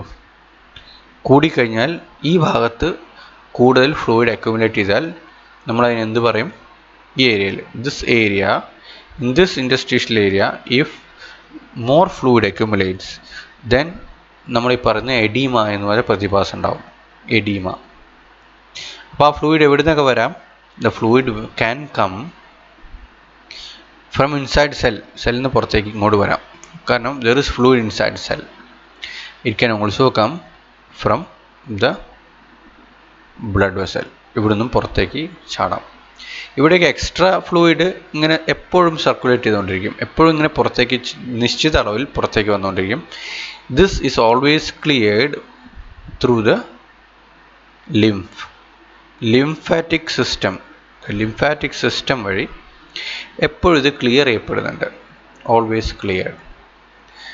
അപ്പോൾ ഈ ക്ലിയറിംഗ് സിസ്റ്റം ബ്ലോക്ക് ആയി കഴിഞ്ഞാലോ, suppose there is a severe block of this lymphatic system, അങ്ങനെയാണെങ്കിലും you will get edema. നീരുണ്ടാവും. കാലിലൊക്കെ ആണെങ്കിൽ, മുഖത്തൊക്കെ ആണെങ്കിൽ നീര് ഈ മെക്കാനിസം ബോഡിയിൽ എല്ലായിടത്തും ഉണ്ട്. അപ്പം എവിടെ വേണമെങ്കിലും നീര് വരാം if this fails. അപ്പം നീര് വരാൻ നേരത്തെ I have told in my previous slide about the edema, I told multifactorial എന്ന് പറഞ്ഞു. അപ്പോൾ അതിനെയാണ് ഞാൻ മനസ്സിലാക്കാൻ ശ്രമിക്കുന്നത് in the context of oncotic pressure. അപ്പോൾ ഇതൊരു ബേസ് മോഡൽ ഞാൻ വരച്ചതാണ്. ഇവിടെയാണ് നമ്മൾ ഇനി പ്രഷേഴ്സിനെ കുറിച്ച് പറയുന്നത്. ഫസ്റ്റ് സെൻറ്റൻസ് വായിച്ചാൽ it tells that it helps to maintain exchange of fluid at tissue level എന്ന് പറഞ്ഞു. ഒരു ടിഷ്യൂ, ഒരു സെല്ല് ഇവിടെ ഉണ്ട്. ഈ ഒരു ലെവലാണ് ഈ പറയുന്നത്. ഒരു സെല്ലുകളുടെ ഒരു group of cells which is called tissues. ആ ലെവലിൽ ഒരു ഇൻറ്റർസ്റ്റീഷ്യൽ സ്പേസ് ഉണ്ടാവും. And there will be a vessel running along. അതൊരു കാപ്പിലറി ആയിരിക്കും മിക്കവാറും. This vessel would be a capillary ആയിരിക്കും. അപ്പോൾ അങ്ങനെ ഉള്ള ഒരു സിറ്റുവേഷനിൽ എന്താണ് പ്ലാസ്മ പ്രോട്ടീൻസ് ചെയ്യുന്നതെന്നാണ് പറയുന്നത്. അപ്പോൾ നെക്സ്റ്റ് സെൻറ്റൻസ് പറയുന്നത് അബൌട്ട് സ്റ്റാളിംഗ് ഫോഴ്സസ് ആണ്. എന്തൊക്കെ ഫോഴ്സസ് ആണ് ഉണ്ടാവുക? See, inside the blood vessel there is blood and it is fluid and it exerts a pressure on the blood vessel walls. ആ പ്രഷറിന് നമ്മൾ പറയുന്ന പ്രഷർ പേരാണ് ഹൈഡ്രോസ്റ്റാറ്റിക് പ്രഷർ. ഹൈഡ്രോസ്റ്റാറ്റിക് ഇതൊരു പ്രഷറാണ്, hydrostatic pressure. The second pressure that we always talk about is your oncotic pressure. അതാണ് ഇവിടെ പറഞ്ഞ oncotic pressure. Oncotic pressure ഈ രണ്ട് പ്രഷേഴ്സും എല്ലാ കമ്പാർട്ട്മെൻറ്റ്സിലും ഉണ്ടാവും. So you will have hydrostatic pressure here. ഇവിടെ ഒരു ഹൈഡ്രോസ്റ്റാറ്റിക് പ്രഷർ ഉണ്ടാവും and the direction of pressure would be like this. And you will also have an oncotic pressure here and the direction would be this. ഇത്രയേ ഉള്ളൂ. ഇതുപോലൊരു hydrostatic pressure you will also have here. Hydrostatic pressure of the interstitial compartment. അതിൻ്റെ direction, this would be the direction, and there would be an oncotic pressure here. അതിൻ്റെ direction, yes. See, അപ്പോൾ മൊത്തം 4 pressures പറയാം. Hydrostatic pressure inside the intravascular compartment and the interstitial compartment 2 എണ്ണമായി. Oncotic pressure inside the intravascular space and the interstitium again 2 ആയി. അപ്പം മൊത്തം 4 forces ആയി. 4 ഇതിനെയാണ് നമ്മൾ സ്റ്റാർലിങ്സ് ഫോഴ്സസ്. ഇതിൻ്റെ പിടിവലി that means a tug of war between these different pressures are going to maintain how much fluid or how much water remains in the blood vessel, how much water remains in the interstitium, how much water remains in the cell. ഇതെല്ലാം determine ചെയ്യുന്നത് ഈ 4 pressures ആണ്. ഇത് ഇനി നമ്മൾ detail ആയിട്ട് kidney പഠിക്കുമ്പം U will learn. Just ഒരു ഐഡിയ കിട്ടി എന്ന് വിചാരിക്കുന്നു. ഇത് ഓർത്ത് വയ്ക്കുക. ഈ പ്രഷേഴ്സിൽ ഓൺകോട്ടിക് പ്രഷറും പ്ലാസ്മ പ്രോട്ടീൻ തമ്മിലുള്ള ബന്ധം എന്ന് പറഞ്ഞാൽ ഹയസ്റ്റ് ആയിട്ട് നമ്മൾ കാണുന്ന പ്ലാസ്മ പ്രോട്ടീൻ കോൺസെൻട്രേഷൻ വെച്ച് നോക്കുമ്പോൾ ആൽബുമിനാണ്. Then comes globulin and then fibrinogen. അപ്പോൾ all these plasma proteins are going to do this effect, ഈ ഒരു effect. Why? Because they are inside the ബ്ലഡിലാണ് കാണുന്നത്. അതുകൊണ്ട് they always tend to attract water into the blood vessel. അതുകൊണ്ട് ഈ വെള്ളത്തിൻ്റെ അംശം blood വെസലിൽ നിൽക്കുന്നതുകൊണ്ട് തന്നെ ഇൻറ്റർസ്റ്റീഷ്യൽ ഫ്ലൂയിഡിലെ water will be always less അല്ലെങ്കിൽ കൺട്രോൾഡ്. കൂടാതെ നോക്കാൻ കഴിയും. ഈ കൺട്രോൾ ചെയ്യാൻ കഴിയുന്നത് ഈ ഓൺകോട്ടിക് പ്രഷറിൻ്റെ ഇവിടെയാണ്. ഇതേ ആൽബുമിൻ തന്നെ പുറത്താണ് കൂടുതൽ ഉണ്ടായിരുന്നതെങ്കിൽ, സപ്പോസ് ആൽബുമിൻ ഇവിടെ ആയിരുന്നെങ്കിൽ വാട്ട് വുഡ് ഹാവ് ഹാപ്പൻഡ്? എല്ലാ മനുഷ്യന്മാരും എവല്യൂഷണറിലി മനുഷ്യനെ കാണാൻ ഇങ്ങനെ തടിച്ചുരുണ്ട് നീര് കെട്ടിയ പോലെ ഉണ്ടാവും. ആൻഡ് അതെല്ലാവരും അങ്ങനെ ആയതുകൊണ്ട് നമ്മളെല്ലാം വിചാരിക്കുമായിരുന്നു ഇത് നോർമലാണ്, ദിസ് ഇസ് നോർമൽ ഫിസിയോളജി എന്ന് വിചാരിച്ചേനെ. ഈ രീതിയിലാണ് മനസ്സിലാക്കേണ്ടത്. എല്ലാ മനുഷ്യന്മാരെയും ഒരു പ്രത്യേക രൂപഭംഗിയിൽ നമ്മൾ കാണാനുള്ള ഒരു കാരണം നമ്മൾ അവലോകനം ചെയ്തു കഴിഞ്ഞാൽ മനസ്സിലാവുന്നത് ഈ ആൽബുമിൻ, ഈ പ്ലാസ്മ പ്രോട്ടീനുകളൊക്കെ ഈ ബ്ലഡ് വെസൽ കമ്പാർട്ട്മെൻറ്റിൽ ഉള്ളത് കൊണ്ടാണ്. അത് പുറത്തായിരുന്നെങ്കിൽ നമ്മുടെ രൂപം തന്നെ മാറിപ്പോയേനെ എന്നർത്ഥം. അപ്പോൾ അത്രയും ഇമ്പോർട്ടൻ്റ് ആണ് നിങ്ങളുടെ സ്റ്റാർലിങ്സ് ഫോഴ്സസ്. അതും അതിനെ നിയന്ത്രിക്കുന്ന ഓൺകോട്ടിക് പ്രഷറും അതിനെ നിയന്ത്രിക്കുന്ന ആൽബുമിൻ, ഗ്ലോബുലിൻ ആൻഡ് ഫൈബ്രിനോജൻ്റെ കോൺസെൻട്രേഷൻസും. ഓക്കെ, സോ ഇതാണ് the primary function of any plasma protein. ഇത് തന്നെയാണ് ഇവിടെ പറഞ്ഞിട്ടുള്ളത്. I will not go into the details of all this which I have already discussed. And the second point here, this is the second point. നമ്മുടെ രണ്ടാമത്തെ point എന്ന് പറഞ്ഞാൽ വെസ്കോസിറ്റിക്ക് ഒരു contributory factor ആവും എന്നുള്ളതാണ്. അത് ഐ ഹാവ് ഓൾറെഡി ടോൾഡ്. എന്ന് വെച്ചാൽ ഇതൊരു മേജർ സൊല്യൂട്ടായിട്ട് കിടക്കുന്നതാണ് ഈ ബ്ലഡിൽ. അതുകൊണ്ട് തന്നെ എത്ര നമ്പർ ഓഫ് സൊല്യൂട്ടുകൾ കൂടുന്നോ അത്രയും മോളിക്യൂൾസ് തമ്മിൽ ഇൻറ്ററാക്ഷൻ കൂടും. So lot of molecules interact together which will bring about friction and which will bring about viscosity. അപ്പോൾ അങ്ങനെ viscosity ഒരു ഇമ്പോർട്ടൻറ്റ് കോമ്പണൻ്റ് ആയി മാറും. And next but not the least would be buffering action ആണ്. എന്താണ് buffer എന്ന് പറഞ്ഞ ഒരു വാക്ക് നമ്മുടെ ബോഡിയിലെ ഹോമിയോസ്റ്റാസിസിൽ വളരെ പ്രധാനപ്പെട്ട ഒരു പങ്ക് വഹിക്കുന്ന സാധനമാണ്. It's very important that you understand what is A buffer, how the buffering happens. ഈ ബഫറിങ് എന്ന് പറഞ്ഞാൽ ഒരു സാധനം, ഇതാണ് നോർമൽ റേഞ്ച് ഓഫ് ഒരു സാധനമെങ്കിൽ ഇതിൻ്റെ നോർമൽ റേഞ്ച് ഇതിവിടെ കിടക്കും. സി ബോഡി ഒരിക്കലും ഇതിങ്ങനെ നിൽക്കില്ല, ബോഡിയിൽ എങ്ങനെയായിരിക്കും, ഇങ്ങനെയായിരിക്കും. സി ഇതിൻ്റെ റേഞ്ച് ഇങ്ങനെയാണ് ഉണ്ടാവുക. C it's moving like this, എപ്പോഴും മൂവ് ചെയ്തുകൊണ്ടിരിക്കും. ബോഡിയിൽ ഒരു സാധനവും സ്റ്റില്ലായി നിൽക്കില്ല, അത് ഓർത്ത് വെച്ചോളൂ. ഇതുപോലെ അനങ്ങാതെ ഒരു സാധനവും നിൽക്കില്ല. എല്ലാ സാധനത്തിൻ്റെയും കോൺസെൻട്രേഷൻ, അതുകൊണ്ടാണ് എല്ലാ സാധനത്തിൻ്റെയും കോൺസെൻട്രേഷൻ വിൽ ഓൾവേസ് ചേഞ്ച്. ഓരോ സെക്കൻഡ് ത്രൂ മാറിക്കൊണ്ടിരിക്കും. ഒരു 0.1 0.2 മാറിക്കൊണ്ടിരിക്കും, ഷുവറാണ്, അതിലൊരു സംശയം വേണ്ട. ആ കൺസെപ്റ്റ് ഇപ്പം തന്നെ തലയിൽ കയറ്റിക്കോളൂ. ഇപ്പം നോർമൽ വാല്യൂ ഓഫ് ആൽബുമിൻ എന്ന് പറഞ്ഞാൽ നമുക്ക് ഒരിക്കലും 5 g/dL എന്ന് പറയാൻ കഴിയില്ല. നമ്മൾ ബോഡിയിൽ ഏത് വാല്യൂ പഠിച്ചാലും ഏത് വലിയ കൊലകൊമ്പൻ എഴുതിയാലും അതൊരു റേഞ്ചിൽ എഴുതാൻ കഴിയുള്ളൂ. So any value in the human body will always be depicted in A range. അതിൻ്റെ കാരണം ഓരോ സെക്കൻഡും അത് മാറിക്കൊണ്ടിരിക്കും. പക്ഷേ ആ മാറ്റം നമ്മൾ സ്റ്റഡി ചെയ്താൽ ആ മാറ്റം ഒരു റേഞ്ചിൻ്റെ ഉള്ളിൽ കിടന്നേ മാറുള്ളൂ. അപ്പോൾ ഇങ്ങനെ റേഞ്ചിൽ കിടന്ന് മാറുന്നതിനെ റേഞ്ചിൻ്റെ ഉള്ളിൽ നിർത്തുന്നത് എങ്ങനെയാണ്? How is the concentration kept in A range? why doesn't it go outside the range and become a bigger range? അങ്ങനെയില്ല, ഒരു സ്മോളർ റേഞ്ചിലാണ് എപ്പോഴും കാണുക. അതിനെ മെയിൻറ്റെയിൻ ചെയ്യാൻ കഴിയുന്നത് എന്നൊക്കെ നമ്മൾ ഈ ബഫറിങ് എന്ന് നമുക്ക് പറയാം. ഏതൊരു സാധനത്തിനെയും ഒരു റേഞ്ചിൽ നിർത്താൻ കഴിയുക എന്നുള്ളതാണ് ഈ ബഫറിങ് കൊണ്ട് ഉദ്ദേശിക്കുന്നത്. അപ്പോൾ ഇവിടെ പറയുന്നത് ആസിഡ് ബേസ് ബഫർ, അതൊരു തരം ബഫറിങ് ആണ്. ആസിഡും അപ്പം pH-നെ ബഫർ ചെയ്യുക എന്നാണ് അത് ഉദ്ദേശിക്കുന്നത്. അപ്പോൾ ഇവിടെ നമ്മൾ pH-നെ എങ്ങനെയാണ്, how is that pH can be buffered by a plasma protein എന്നുള്ളതാണ് ചോദ്യം. ചോദ്യത്തിന് ആൻസർ വളരെ സിമ്പിളാണ്. അതിൻ്റെ ആൻസർ ഇതാണ്: ഹൈഡ്രജൻ അയോൺസിനെ ഒരു പ്രോട്ടീനിനെ റിലീസ് ചെയ്യാനും കഴിയും, അതിനെ എടുക്കാനും കഴിയും. കാരണം അതിന് ഈ രണ്ട് മൊയിറ്റീസ് ഉള്ളത് കൊണ്ടാണ്.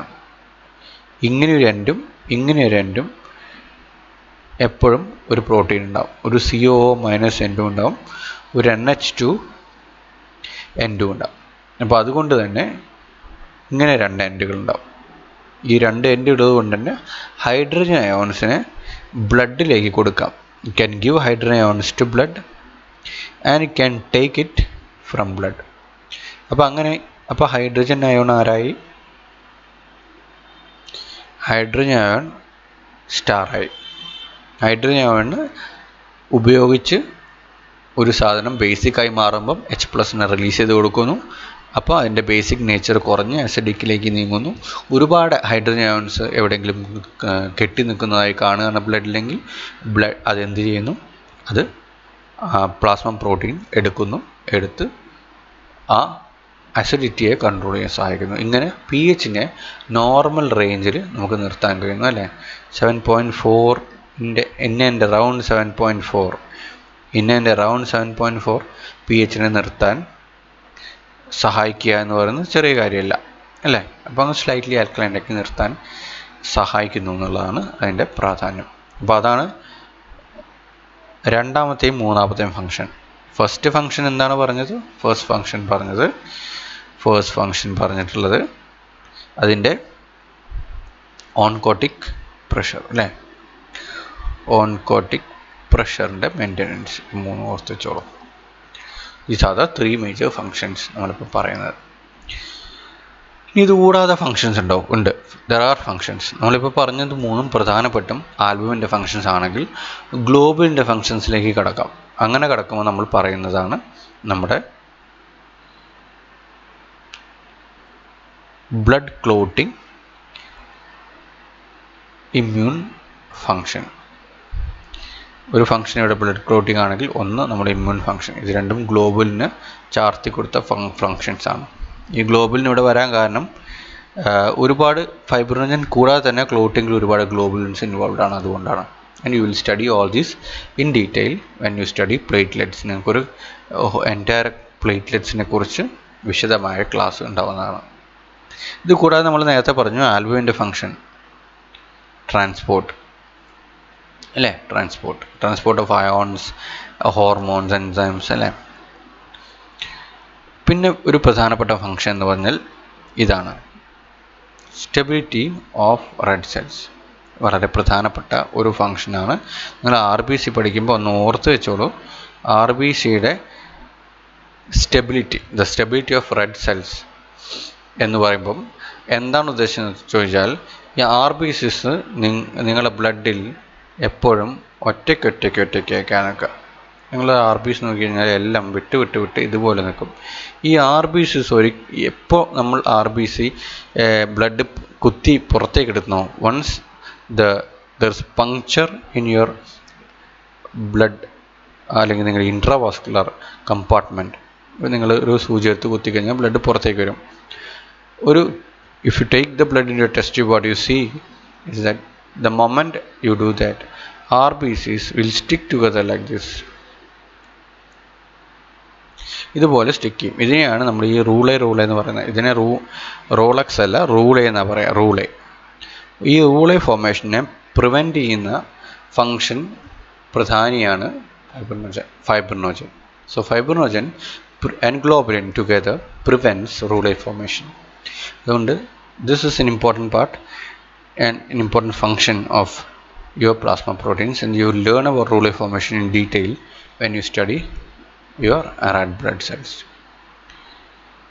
ഈ ചാപ്റ്ററിൻ്റെ പേര് തന്നെ ഇൻട്രൊഡക്ഷൻ ഓഫ് ബ്ലഡ് എന്ന് വരുന്നതുകൊണ്ട് എല്ലാം തൊട്ട് പോകും.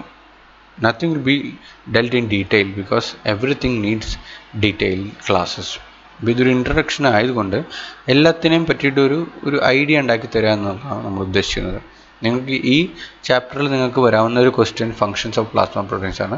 അത് enumerate the functions of plasma proteins or explain the functions of plasma proteins, or you will be asked about a short note on just plasma proteins. അങ്ങനെ വരുമ്പോൾ പ്ലാസ്മ പ്രോട്ടീൻസ് എന്തുകൊണ്ടാണ് plasma proteins എന്ന് പറയുന്നത്, why it is called plasma proteins എന്ന് പറയാം. Then what you can do is you can write down what are the major plasma proteins, അതിനെപ്പറ്റി എഴുതാം, what are the functions of plasma proteins, ഇത്ര എഴുതിയാൽ മതി. So these are the things that you will be writing when you are asked about plasma proteins. ഇതൊക്കെയാണ് നമ്മുടെ major part കഴിഞ്ഞു. ഇനി നമ്മൾ എപ്പോഴും ഫിസിയോളജി പഠിക്കുമ്പോൾ നിങ്ങൾ ശ്രദ്ധിച്ചാൽ മനസ്സിലാവും, എപ്പോഴും അവസാനം നമ്മൾ അതിനൊരു ക്ലിനിക്കലി കോറിലേറ്റ് ചെയ്യാൻ ശ്രമിക്കും. There is something called clinical correlation as a part of physiology, where you are trying to integrate your knowledge that you have learned through application. എന്നുവെച്ചാൽ നമ്മളൊരു അബ്നോർമാലിറ്റി ഇതുവരെ പഠിച്ചു തുടങ്ങിയിട്ടില്ല. അപ്പം നിങ്ങൾ വിചാരിക്കുന്നത് ഇപ്പം നമ്മൾ ഒരു പേഷ്യൻറ്റിനെ കാണുന്നില്ല, അസുഖത്തെക്കുറിച്ച് പഠിക്കുന്നില്ല, ഒന്നും പഠിക്കാനായിട്ടില്ല. പക്ഷെ നമ്മൾ അതിനെല്ലാം ചെറിയ glimpses we will be giving you, and we will be teaching you how to think with the help of physiology about a pathological condition. അപ്പോൾ നമുക്ക് രണ്ട് രീതിയിലാണ്, ഒന്ന് ഫിസിയോളജിയാണ്, ഒന്ന് പെത്തോളജിയാണ്. എപ്പോഴും അബ്നോർമാലിറ്റി ആയിട്ട് നോർമലിനെ അബ്നോർമലായിട്ട് കണ്ടു കഴിഞ്ഞാൽ അതൊരു ഫിസിയോളജിക്കലായിട്ടുള്ള ഒരു അബ്നോർമാലിറ്റി ആവാം. ഫിസിയോളജിക്കലി അബ്നോർമൽ എന്ന് പറഞ്ഞാൽ അത് അക്സെപ്റ്റബിൾ ആണ്. This is acceptable because it's physiological. അങ്ങനെ കാണാറുണ്ട് സാധാരണ എന്ന് പറയുന്ന നിലവാരമാണത്. ഇതെന്ന് പറഞ്ഞാൽ ഡിസീസാണ്. ദിസ് ഈസ് ഡിസീസ്, അസുഖം വരുമ്പോൾ അതിനെയാണ് നമ്മൾ പെത്തോളജിക്കൽ എന്ന് പറയുന്നത്. പെത്തോളജി നിങ്ങളുടെ സെക്കൻഡ് ഇയറിലെ ഒരു സബ്ജക്റ്റാണ് പെത്തോളജി. എല്ലാ പെത്തോളജിക്കലായിട്ടുള്ള കണ്ടീഷൻസിനെ കുറിച്ചും അതിൻ്റെ ഫിസിയോളജിയാണ് നിങ്ങൾ പഠിക്കുക.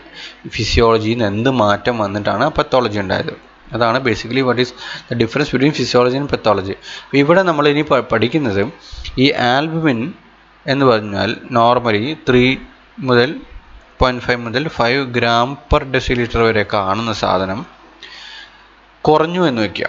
അങ്ങനെ കുറവ് കണ്ടാൽ നമ്മൾ നോർമലി അക്സെപ്റ്റബിൾ ആയിട്ടുള്ള കുറവ് ഏതൊക്കെയാണ്? ഒന്ന് ഇൻഫൻസ്, ഒന്ന് ന്യൂ ബോൺസ്, ഒന്ന് പ്രഗ്നൻസി. ഇൻഫൻ്റ് എന്ന് പറഞ്ഞാൽ വളരെ ചെറിയ കുട്ടി എന്ന് പറയും.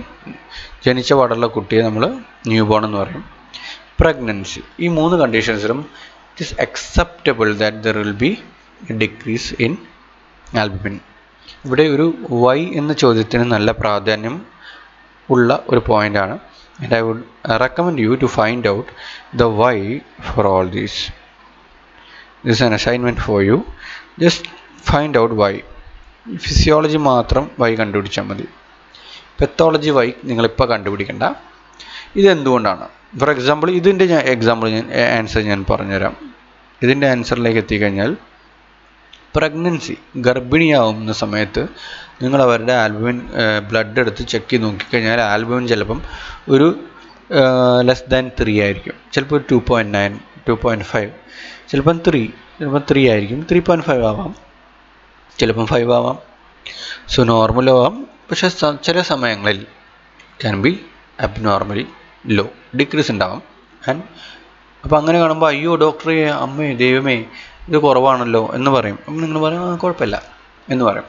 അപ്പം ഈ രോഗി വിചാരിക്കും എന്താ സാർ അങ്ങനെ പറഞ്ഞത്, കുഴപ്പമില്ല എന്ന് ചിന്തിക്കും. നിങ്ങളോട് ചോദിക്കില്ല, ചിലപ്പം ഇന്നത്തെ കാലത്താണെങ്കിൽ ചോദിക്കും. അപ്പോൾ അത് പറഞ്ഞു കൊടുക്കണമെങ്കിൽ you should be able to know what is the physiologically why it is decreased. Especially third ട്രൈമസ്റ്ററിലാകാണ്, മൂന്നാമത്തെ അവസാന 3 മാസങ്ങളിൽ. തേർഡ് ട്രൈമസ്റ്റർ എന്ന് പറയും. അവസാന 3 മാസങ്ങളിൽ ഗർഭിണികളിൽ പ്രോട്ടീൻ്റെ അളവ് വളരെ കുറവായിട്ട് കാണും. ഇതിൻ്റെ പല കാരണങ്ങൾ പറഞ്ഞിട്ടുണ്ട്. വളരെ അക്സെപ്റ്റഡ് ആയിട്ടുള്ള ഒരു തിയറി എന്ന് പറഞ്ഞാൽ ഇതിന് കാരണം ഗർഭസ്ഥ ശിശു ഉണ്ടാക്കുന്ന ഒരു സാധനമാണ്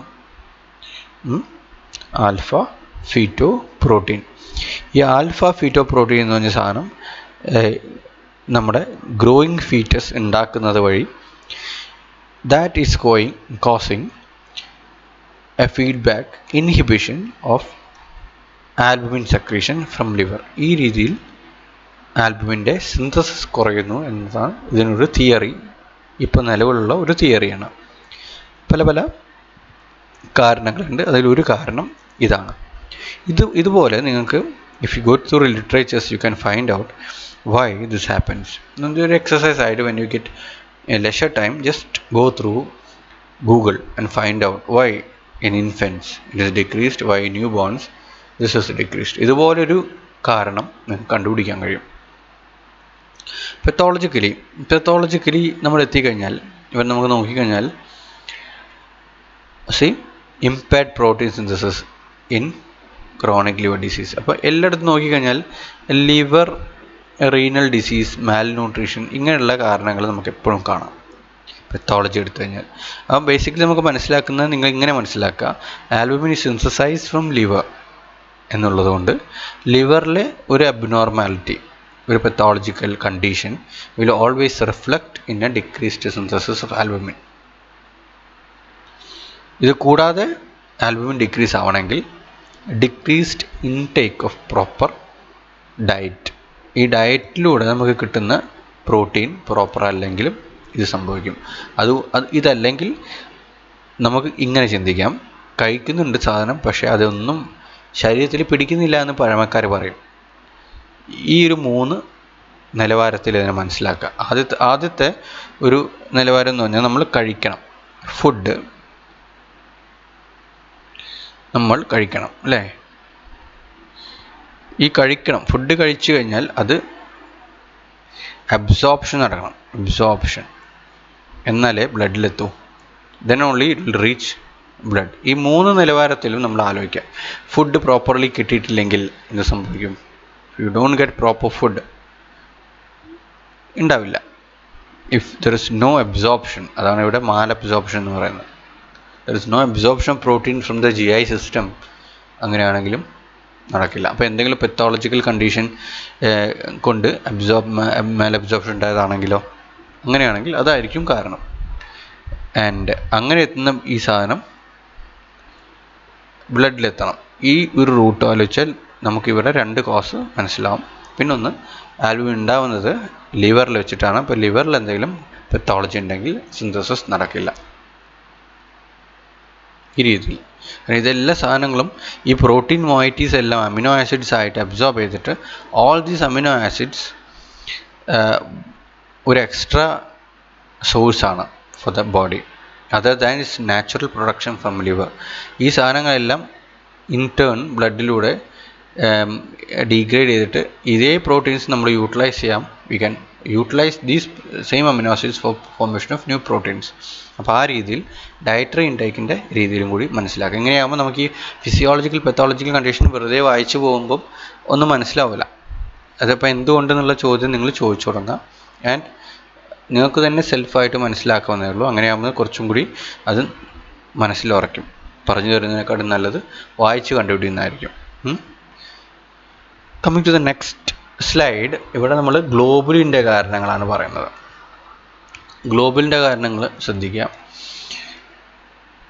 ഇവിടെ ഡിക്രീസ് ഇൻ ഈ ഗ്ലോബുലിൻസിനെ നമ്മളെല്ലാം കൂടി പറയുന്നത് everything happens in condition called hypogammaglobulinaemia. ഇത് രണ്ടും പെത്തോളജിയാണ്. ഇതെല്ലാം പെത്തോളജിക്കൽ കണ്ടീഷൻ തന്നെ. ഇത് ഫിസിയോളജി പറയുന്നില്ല. ഇതെല്ലാം പെത്തോളജിക്കലാണ്. ഇവിടെ നമ്മൾ പറഞ്ഞത് നമ്മളൊരു ഫിസിയോളജിക്കൽ ബേസിസ് കൂടി പറഞ്ഞു. ഡിക്രീസുകളാണ് പറഞ്ഞത്, ഇൻക്രീസ് പറഞ്ഞിട്ടില്ല. ഓർത്തിച്ചോളൂ കേട്ടോ, ഇൻക്രീസ് പറഞ്ഞിട്ടില്ല, എല്ലാം ഡിക്രീസാണ് പറഞ്ഞത്. ഇവിടെ നമ്മൾ ഗ്ലോബലിൻ്റെ ഡിക്രീസും ഇൻക്രീസുമാണ് പറയുന്നത്. ഗ്ലോബലിൻ്റെ ഡിക്രീസും ഇൻക്രീസും. ഗ്ലോബലിൻ സാധാരണ കുറയുന്നതിന് നമ്മൾ ഹൈപ്പോ ഗാമ ഗ്ലോബുലിനിമിയ എന്നാണ് പറയുന്നത്. എന്ന് വെച്ചാൽ അതിൻ്റെ അർത്ഥം ഹൈപ്പോ എന്ന് പറഞ്ഞാൽ കുറവ് എന്നാണ്. ഇത് ഗാമ എന്ന് പറഞ്ഞാൽ ഗാമ. ഗ്ലോബുലിൻ എന്ന് പറഞ്ഞാൽ ഗ്ലോബുലിൻ, ഈ ഗ്ലോബുലിൻ. ഈമിയ എന്താണ് ഈമിയ? എവിടെ ഈമിയ കേട്ട് കഴിഞ്ഞാൽ ബ്ലഡിൽ എന്നാണ്, ബ്ലഡിൽ എന്നർത്ഥം വരുന്നതാണ്. അപ്പോൾ ഈ അനീമിയ കേട്ടോ, അനീമിയ എന്നുവെച്ചാൽ RBC ബ്ലഡിൽ കുറവ് എന്നാണ് അനീമിയ കൊണ്ട് ഉദ്ദേശിക്കുന്നത്. ഇതുപോലെ ഇതാണ് ഈ ഒരു വാക്കിൻ്റെ അർത്ഥം. അപ്പം ഇത് ഡിക്രീസ് ആവുന്ന പൊതുവെയുള്ള കണ്ടീഷൻസിനെ എല്ലാം കൂടി പറയുന്ന പേരാണ് ഹൈപ്പോ ഗാമ ഗ്ലോബുലിനിമിയ. സാധാരണഗതിയിൽ ഈ ഒരു ഗാമ ഗ്ലോബുലിൻ കുറയുമ്പോഴാണ് നമ്മൾ സാധാരണ ഇത് കാണപ്പെടാറ്, ഗ്ലോബുലിൻ കുറയുന്ന കണ്ടീഷൻ. അത് ഇൻക്രീസ് ചെയ്യുന്ന കണ്ടീഷൻ എന്ന് പറഞ്ഞാൽ മൾട്ടിപ്പിൾ മൈലോപ്പ. ഇതെല്ലാം ഓരോ കണ്ടീഷൻസാണ്. ഇതിനെക്കുറിച്ചൊക്കെ വിശദമായിട്ട് നിങ്ങൾ പെത്തോളജി പഠിക്കുമ്പം പഠിക്കുന്നതായിരിക്കും. താല്പര്യമുള്ളവർക്ക് ഓരോന്നും എടുത്തു വെച്ച് ഗൂഗിൾ ചെയ്ത് നോക്കിക്കഴിഞ്ഞാൽ ഇതെല്ലാം എന്താണെന്ന് പഠിക്കാം. അങ്ങനെ ഈ ഇപ്പോഴത്തെ നിലവാരത്തിൽ നിങ്ങൾ വായിച്ചു നോക്കിയാൽ ഒന്നും മനസ്സിലാവാത്ത അവസ്ഥ എത്താതിരിക്കുക. അപ്പം ശ്രദ്ധിച്ച് വായിച്ച് നോക്കുക, നമുക്ക് തെറ്റൊന്നുമില്ല. Can go and Google it out, just find out what all these things are. Multiple myeloma എന്താണ്, ട്യൂബർകുലോസിസ് എന്താണ്, സിറോസിസ് ഓഫ് ലിവർ എല്ലാം കേട്ടിട്ടുണ്ടാവും.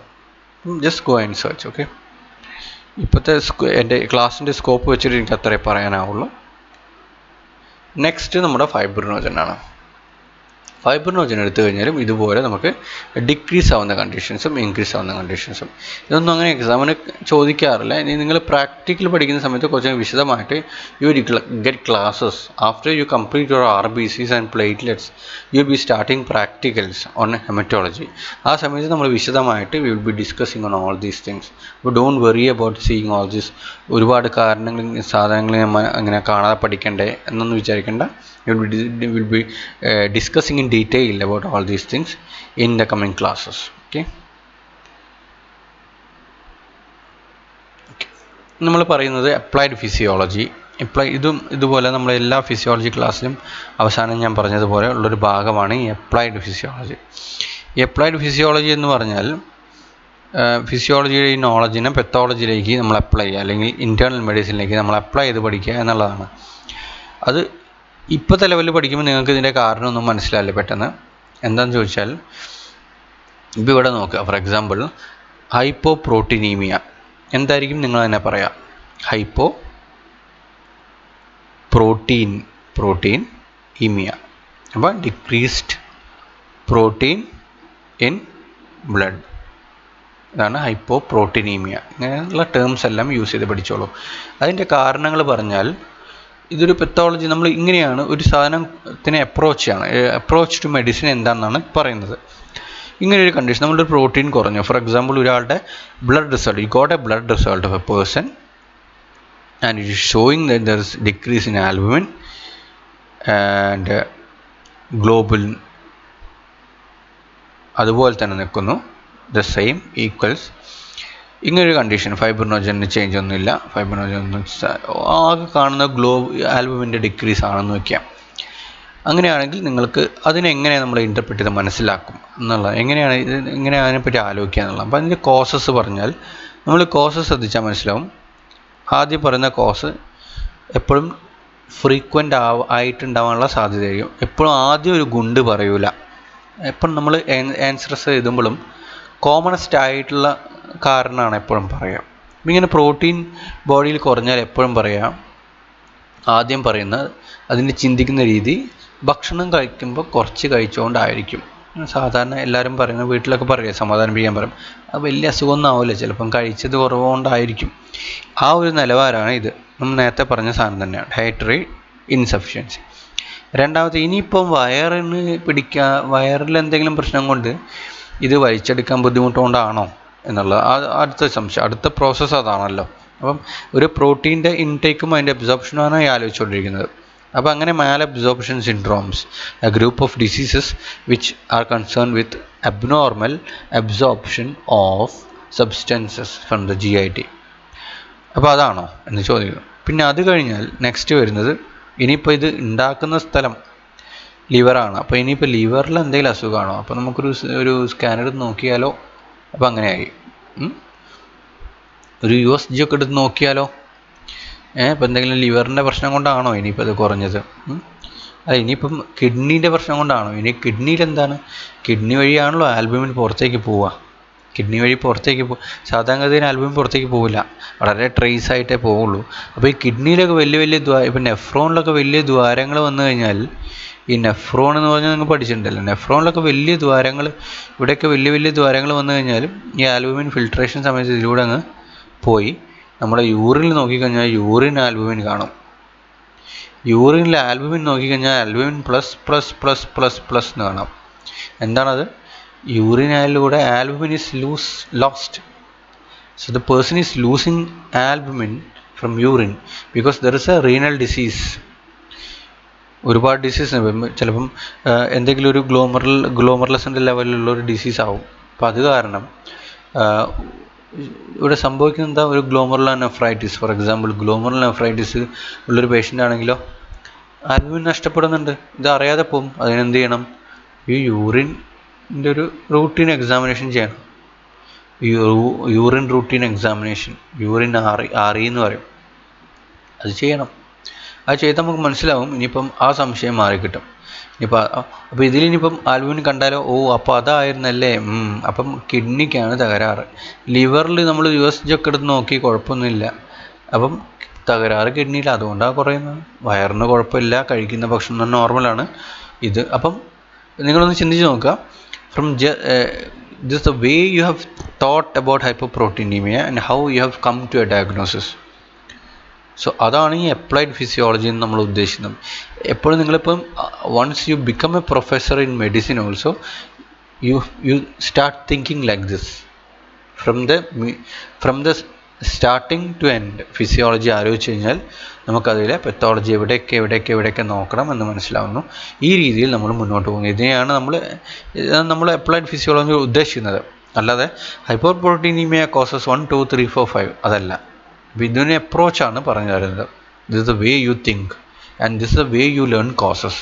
നിങ്ങൾ എവിടെ കോസ് പഠിക്കുമ്പോഴും, നമ്മൾ ഈ MBBS പഠിക്കുമ്പോൾ പ്രത്യേകത അതാണ്, ഒരുപാട് കോസസ് പഠിക്കും.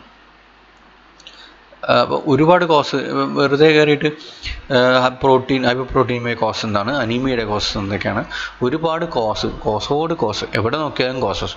അപ്പോൾ നിങ്ങൾ ഒരു 10 കോസ് പറയാൻ പറയാം. ഇപ്പോൾ നിങ്ങൾ മെഡിസിനിലൊക്കെ പോയി കഴിഞ്ഞാൽ okay tell me 10 causes for hypoproteinaemia എന്ന് ചോദിച്ചാൽ 10 കോസ്, അപ്പോൾ 10 അസുഖങ്ങളെ പറ്റി ആലോചിക്കണം. അപ്പോൾ നിങ്ങൾ ആലോചിച്ച് തുടങ്ങുമ്പം ആദ്യം ഈ ഡയറ്ററി ഇൻസഫിഷ്യൻസിനെ പറ്റി ആലോചിക്കുക. അപ്പോൾ അങ്ങനെ ഇപ്പം ഉണ്ടാവുന്ന അസുഖങ്ങളെക്കുറിച്ച് ആലോചിച്ച് അത് പറയുക.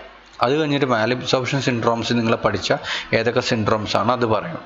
അത് കഴിഞ്ഞ് നിങ്ങൾ ലിവർ ഡിസീസസ് എന്തൊക്കെ ഡിസീസസുകൾ നമ്മൾ പഠിച്ചിട്ടുണ്ട്, അപ്പോൾ സിറോസിസ് ഓഫ് ലിവർ, അവിടെ കാർസിനോമ, അത് ഇത് അങ്ങനെ പറയും. അത് കഴിഞ്ഞ് നിങ്ങൾ റീനൽ ഡിസീസിൻ്റെ പേര് പറയും. സി ആ ഒരു ഓർഡർ നിങ്ങളിങ്ങനെ പറയുമ്പോൾ 10 അല്ല 10-ൽ കൂടുതൽ നിങ്ങൾക്ക് സുഖമായിട്ട് പറയാൻ കഴിയും. ഇതേ സാധനം നിങ്ങൾ കാണാതെ പഠിച്ച് അങ്ങനെ പറഞ്ഞാൽ ഒന്നും കിട്ടില്ല. അപ്പോൾ ഇതാണ് നിങ്ങൾ ഈ രീതിയിലാണ് നിങ്ങൾ പഠിക്കേണ്ടത്. എത്രയും ഞാൻ ഉദ്ദേശിച്ചോളൂ. അടുത്തത് low levels of plasma proteins. Low levels of plasma proteins associated with decrease in oncotic pressure. ഇത് നമ്മൾ നേരത്തെ പറഞ്ഞ അതേ പോയിൻ്റാണ്. പ്രോട്ടീൻസ് കുറഞ്ഞു കഴിഞ്ഞാൽ വേറൊന്ന് ഓൺകോട്ടിക്. അപ്പം നമ്മൾ ഇതേ പ്രോട്ടീൻ്റെ കാര്യം ഒന്ന് ആലോചിച്ച് നോക്കാം. ഇപ്പം നമ്മൾ നേരത്തെ പറഞ്ഞ കേസ്, ആൾക്ക് റീനൽ ഡിസീസ് ആയിരുന്നല്ലോ അല്ലേ, ഓർമ്മയില്ലേ? ആൾക്ക് ശരിക്കും എന്തായിരുന്നു, നമ്മൾ യൂറിൻ റൂട്ടീനിൽ ഒരുപാട് ആൽബുമിൻ പോകുന്നത് കണ്ടു. അങ്ങനെ നമ്മൾ ഇയാൾക്ക് റീനൽ ഡിസീസാണെന്ന് കണ്ടുപിടിച്ചു. അപ്പോൾ ഈ പ്രോട്ടീൻ പോകുന്ന ഇതേ ആൾ തന്നെ ദൂരെ നിന്ന് നടന്നു വരുമ്പം അയാളുടെ ശരീരത്തിൽ എവിടെയെങ്കിലും നീർക്കെട്ടുണ്ടോ എന്നുള്ളത് നമ്മൾ ശ്രദ്ധിക്കും. ഇതേ സമയത്ത് തന്നെ രോഗിയുടെ മുഖത്തേക്ക് ശ്രദ്ധിക്കുക. മുഖം ഇങ്ങനെ ഭയങ്കരമായി തടിച്ചിരിക്കുന്നു, മുഖം ഇങ്ങനെ വീർത്തിരിക്കുക. മുഖത്തിങ്ങനെ വീർപ്പ്, നമ്മൾ തടിച്ച ആളാണ്, പക്ഷേ ശരീരമൊക്കെ മെലിഞ്ഞിരിക്കുന്നു. The whole body is very slim. Whole body is very slim. അപ്പം നമുക്ക് മനസ്സിലായി ഫേഷ്യൽ എഡീമയാണ്. And then you examine for oedema. Then you will be learning physiology how to examine oedema. അത് നോക്കിക്കഴിഞ്ഞാൽ നമുക്ക് മനസ്സിലായി we can explain why there was oedema. എന്തുകൊണ്ടാണ്, അതാണ് ഇവിടെ പറഞ്ഞിട്ടുള്ളത്. See the low plasma proteins കാരണം there is a decrease in oncotic pressure അല്ലേ. ഓസ്മോട്ടിക് പ്രഷർ കുറഞ്ഞു, വെള്ളത്തിനെ നമുക്ക് ഉള്ളിലേക്ക് ആഗിരണം ചെയ്യാനുള്ള കഴിവ് കുറഞ്ഞു. The oncotic pressure is less. So it can't attract water inside, it can keep water inside the blood vessel compartment. This is your blood vessel. It can't keep water inside the blood vessel compartment. So what happens? All the water goes out.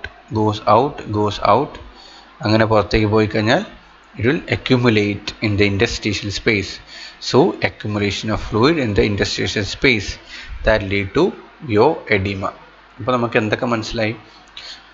നമുക്കൊരാളുടെ എഡീമയുള്ള കാരണം, അങ്ങനെ ഒരു രോഗിക്ക് വരുന്ന ഓരോ രോഗലക്ഷണങ്ങളുടെയും കാരണം നമുക്ക് physiology പഠിക്കുന്നതിലൂടെയും അതിനെ when you integrate this with internal medicine the chapter is clear and closed. ഇത്രയും ക്ലിയർ ആയിട്ട് നമുക്ക് കാര്യം വ്യക്തമായിട്ട് മനസ്സിലാവും. ഇത് ഫിസിയോളജി നന്നായിട്ട് അറിഞ്ഞില്ലെങ്കിൽ മെഡിസിൻ പഠിക്കുമ്പം ഇത് നിങ്ങൾക്ക് ബുദ്ധിമുട്ടാവും. 10 കോഴ്സൊന്നും പറയാൻ കിട്ടൂല. കാരണം ഇതിൻ്റെ ഓർഡർ എല്ലാം മറന്ന് ഒരുപാട് കുട്ടികൾ പിന്നെ ഫിസിയോളജി ബുക്ക് എടുക്കുന്നത് വായിക്കേണ്ട ഒരവസ്ഥ വരാറുണ്ട്. അപ്പോൾ അത് വരാതിരിക്കാൻ ആദ്യമേ മെക്കാനിസം നമ്മൾ പഠിച്ചിരിക്കുക. അപ്പോൾ ഇതൊരു ജസ്റ്റ് ഒരു എക്സാമ്പിളാണ്. ഇത്രയേ ഉള്ളൂ നിങ്ങൾക്ക്. This last slide which is about to close and about to stop this. ഇത് 35ാമത്തെ സ്ലൈഡാണ്. And this describes about acute phase proteins. ഈ acute phase proteins എന്താണെന്ന് കൂടി ഒന്ന് അറിഞ്ഞിരിക്കുന്നത് നല്ലതാണ്. What is its acute phase proteins? acute എന്ന് പറഞ്ഞാൽ എന്താണ്? What is acute? acute-ൻ്റെ ഓപ്പോസിറ്റ് ക്രോണിക് ആണ് കേട്ടോ. acute എന്ന് പറയുന്ന ഒരു കണ്ടീഷനും നമുക്ക് ഒരുപാട് acute-കൾ കേൾക്കും, അതുപോലെ ക്രോണിക് കേൾക്കും. ക്രോണിക് നിങ്ങൾ ഫസ്റ്റ് ഇയർ തോറ്റു കഴിഞ്ഞാലും ചിലപ്പോൾ നിങ്ങളെ വിളിക്കും ക്രോണിക് അഡീഷണൽ എന്ന് പറഞ്ഞാൽ കുറേ കൊല്ലം തോറ്റു കഴിഞ്ഞാൽ ക്രോണിക് അഡീഷണൽ എന്ന് പറയും. അപ്പോൾ ഒരുപാട് കാലം എന്നുള്ള കാലപ്പഴക്കമാണ് ക്രോണിക് കൊണ്ട് ഉദ്ദേശിക്കുന്നത് മനസ്സിലാക്കാം. അക്യൂട്ട് എന്ന് പറഞ്ഞാൽ പെട്ടെന്ന് പൊടുന്നനെയുള്ളത്, അതാണ് അക്യൂട്ട്. അപ്പോൾ ഇവിടെ അക്യൂട്ട് ഫേസ് പ്രോട്ടീൻസ് കഴിഞ്ഞാൽ പെട്ടെന്ന് റിലീസ് ചെയ്യുന്ന അല്ലെങ്കിൽ ആവശ്യം വരുന്ന പ്രോട്ടീൻസ്, പെട്ടെന്ന് ചടപടേ എന്ന് പറഞ്ഞിട്ട് വന്നിട്ട് കാര്യങ്ങളൊക്കെ ചെയ്തു പോകാൻ കഴിവുള്ള പ്രോട്ടീൻസിനെയാണ് നമ്മൾ അക്യൂട്ട് ഫേസ് പ്രോട്ടീൻസ് എന്ന് പറയുന്നത്. Increases in acute inflammatory conditions. പെട്ടെന്നുള്ള ഇൻഫ്ലമേഷൻ ഉണ്ടാകുന്ന എപ്പോഴാണ്? ഒന്നുമില്ല, കൊതുക് കടിച്ചു കഴിഞ്ഞാൽ എന്തുണ്ടാവുന്നു? അക്യൂട്ട് ഇൻഫ്ലമേഷൻ ഉണ്ടാവുന്നു. അത്രയേ ഉള്ളൂ, വളരെ സിമ്പിൾ. അറിയാലോ, കൊതുക് കടിച്ച് കുറച്ച് കഴിഞ്ഞ് നമ്മൾ മാന്തി കഴിഞ്ഞാൽ അവിടെ ഒരു നീർക്കെട്ട് കാണാം, നീരുകെട്ടി ഇങ്ങനെ പൊങ്ങിയിരിക്കുന്ന കാണാം. അത് ഇൻഫ്ലമേഷനാണ്. That is an acute inflammation. അതുപോലെ തന്നെ അത്രയും സ്പീഡിൽ തന്നെ പെട്ടെന്ന് പോവുകയും ചെയ്യും. അത്രയേ ഉള്ളൂ ഇൻഫ്ലമേഷൻ. പക്ഷേ ഇതൊക്കെ തൊലിപ്പുറത്തുള്ള പോലെയല്ല, ശരീരത്തിൻ്റെ ഉള്ളിൽ ഉണ്ടാകുമ്പം that becomes a huge mess. അപ്പോൾ അതത്രയും ലാഘവത്തോടെ കാണണ്ട. ജസ്റ്റ് ടു അണ്ടർസ്റ്റാൻഡ് ഒരു മനസ്സിലാക്കാൻ വേണ്ടി just to understand I have told ഇത് കൊതുക് കടിക്കുന്ന പോലത്തെ ഒരു കണ്ടീഷനാണ് നമ്മൾ ഇൻഫ്ലമേഷൻ എന്ന് പറയുന്നത്. അപ്പോൾ കുറേ മീഡിയേറ്റേഴ്സ്, ഒരുപാട് മീഡിയേറ്റേഴ്സൊക്കെ റിലീസ് ചെയ്യുന്ന സംഭവമാണ്. അവിടെ റിലീസ് ചെയ്യുന്ന പ്രോട്ടീൻസ് ഉണ്ട്. ആ പ്രോട്ടീൻസിനെ നമ്മൾ അക്യൂട്ട് ഫേസ് പ്രോട്ടീൻസ് എന്ന് പറയും. സി റിയാക്റ്റീവ് പ്രോട്ടീൻസ്, ആൽഫ ആൻറ്റിട്രിപ്സിൻ ഒക്കെയാണ് അതിൽപ്പെടുന്ന പ്രോട്ടീൻസ്. ഒന്ന് ഓർത്ത് വെച്ചാൽ മതി. These are also plasma proteins. And that finishes your topic on plasma proteins. And you can call me. I would prefer not to call me, but to WhatsApp me if you have any doubts. 9744472898 is my WhatsApp number. Working hours from 9 to 4. Just give me a WhatsApp message of the doubts you have. I can clear you. രാവിലെ തന്നെ വേണമെന്നില്ല, ഏത് സമയത്തും message അയക്കാം. പക്ഷേ I can only reply during the working hours 10 to 4. That's my number. My name പേര് പറഞ്ഞതല്ലേ, doctor Achuthan. Can call me or WhatsApp me or mail me. Mail ചെയ്യാനാണ് താല്പര്യമെങ്കിൽ AJITHACHUTHAN@gmail.com. ഇതിൽ നിങ്ങൾ മെയിൽ ചെയ്താലും if you are comfortable can also mail me. ഏതാണ് സൗകര്യം നോക്കി ചെയ്താൽ മതി. ഇത് ശ്രദ്ധിക്കേണ്ട കാര്യം, I also recommend you that you watch my videos as early as possible. പെട്ടെന്ന് തന്നെ കാരണം ഈ യൂട്യൂബിലാണ് I post all my videos in my on YouTube channel. അപ്പം in a few weeks, ഒരു 1 week or 2 week ഉള്ളിൽ may be you will come to the real classroom. നിങ്ങളുടെ ശരിക്കുള്ള ഓഫ്ലൈൻ ആയിട്ടുള്ള ക്ലാസ്സസിലേക്ക് നിങ്ങൾ പ്രവേശിക്കും. Will be coming in and staying here in the college and studying. Lecture ഹാൾസിൽ കയറിയിട്ട് പഠിക്കും. ആ സമയത്ത് പിന്നെ നമുക്ക് ഈ ഓൺലൈൻ പ്ലാറ്റ്ഫോംസ് ഒന്നും ഉണ്ടാവില്ല. എന്ന് പറഞ്ഞാൽ ഈ റെക്കോർഡിംഗ് സംഭവങ്ങൾ ഉണ്ടാവില്ല. എൻ്റെ ചാനലിലുള്ള വീഡിയോസും മിക്കവാറും ഡിലീറ്റഡ് ആയിരിക്കും. അങ്ങനെ വരുമ്പം I recommend you either download those classes, keep it with you, or you watch the videos and take down your notes as soon as you can. Okay, so that finishes your topic on blood. എന്ന് വെച്ചാൽ ഇപ്പോൾ തീർന്നത് introduction of blood കഴിഞ്ഞു, plasma proteins കഴിഞ്ഞു. Now I will be coming with a new topic. And the topic is nerve കുറിച്ചുള്ള ടോപ്പിക്കുമായിട്ടാണ് next class വരുന്നത്. So until then, bye.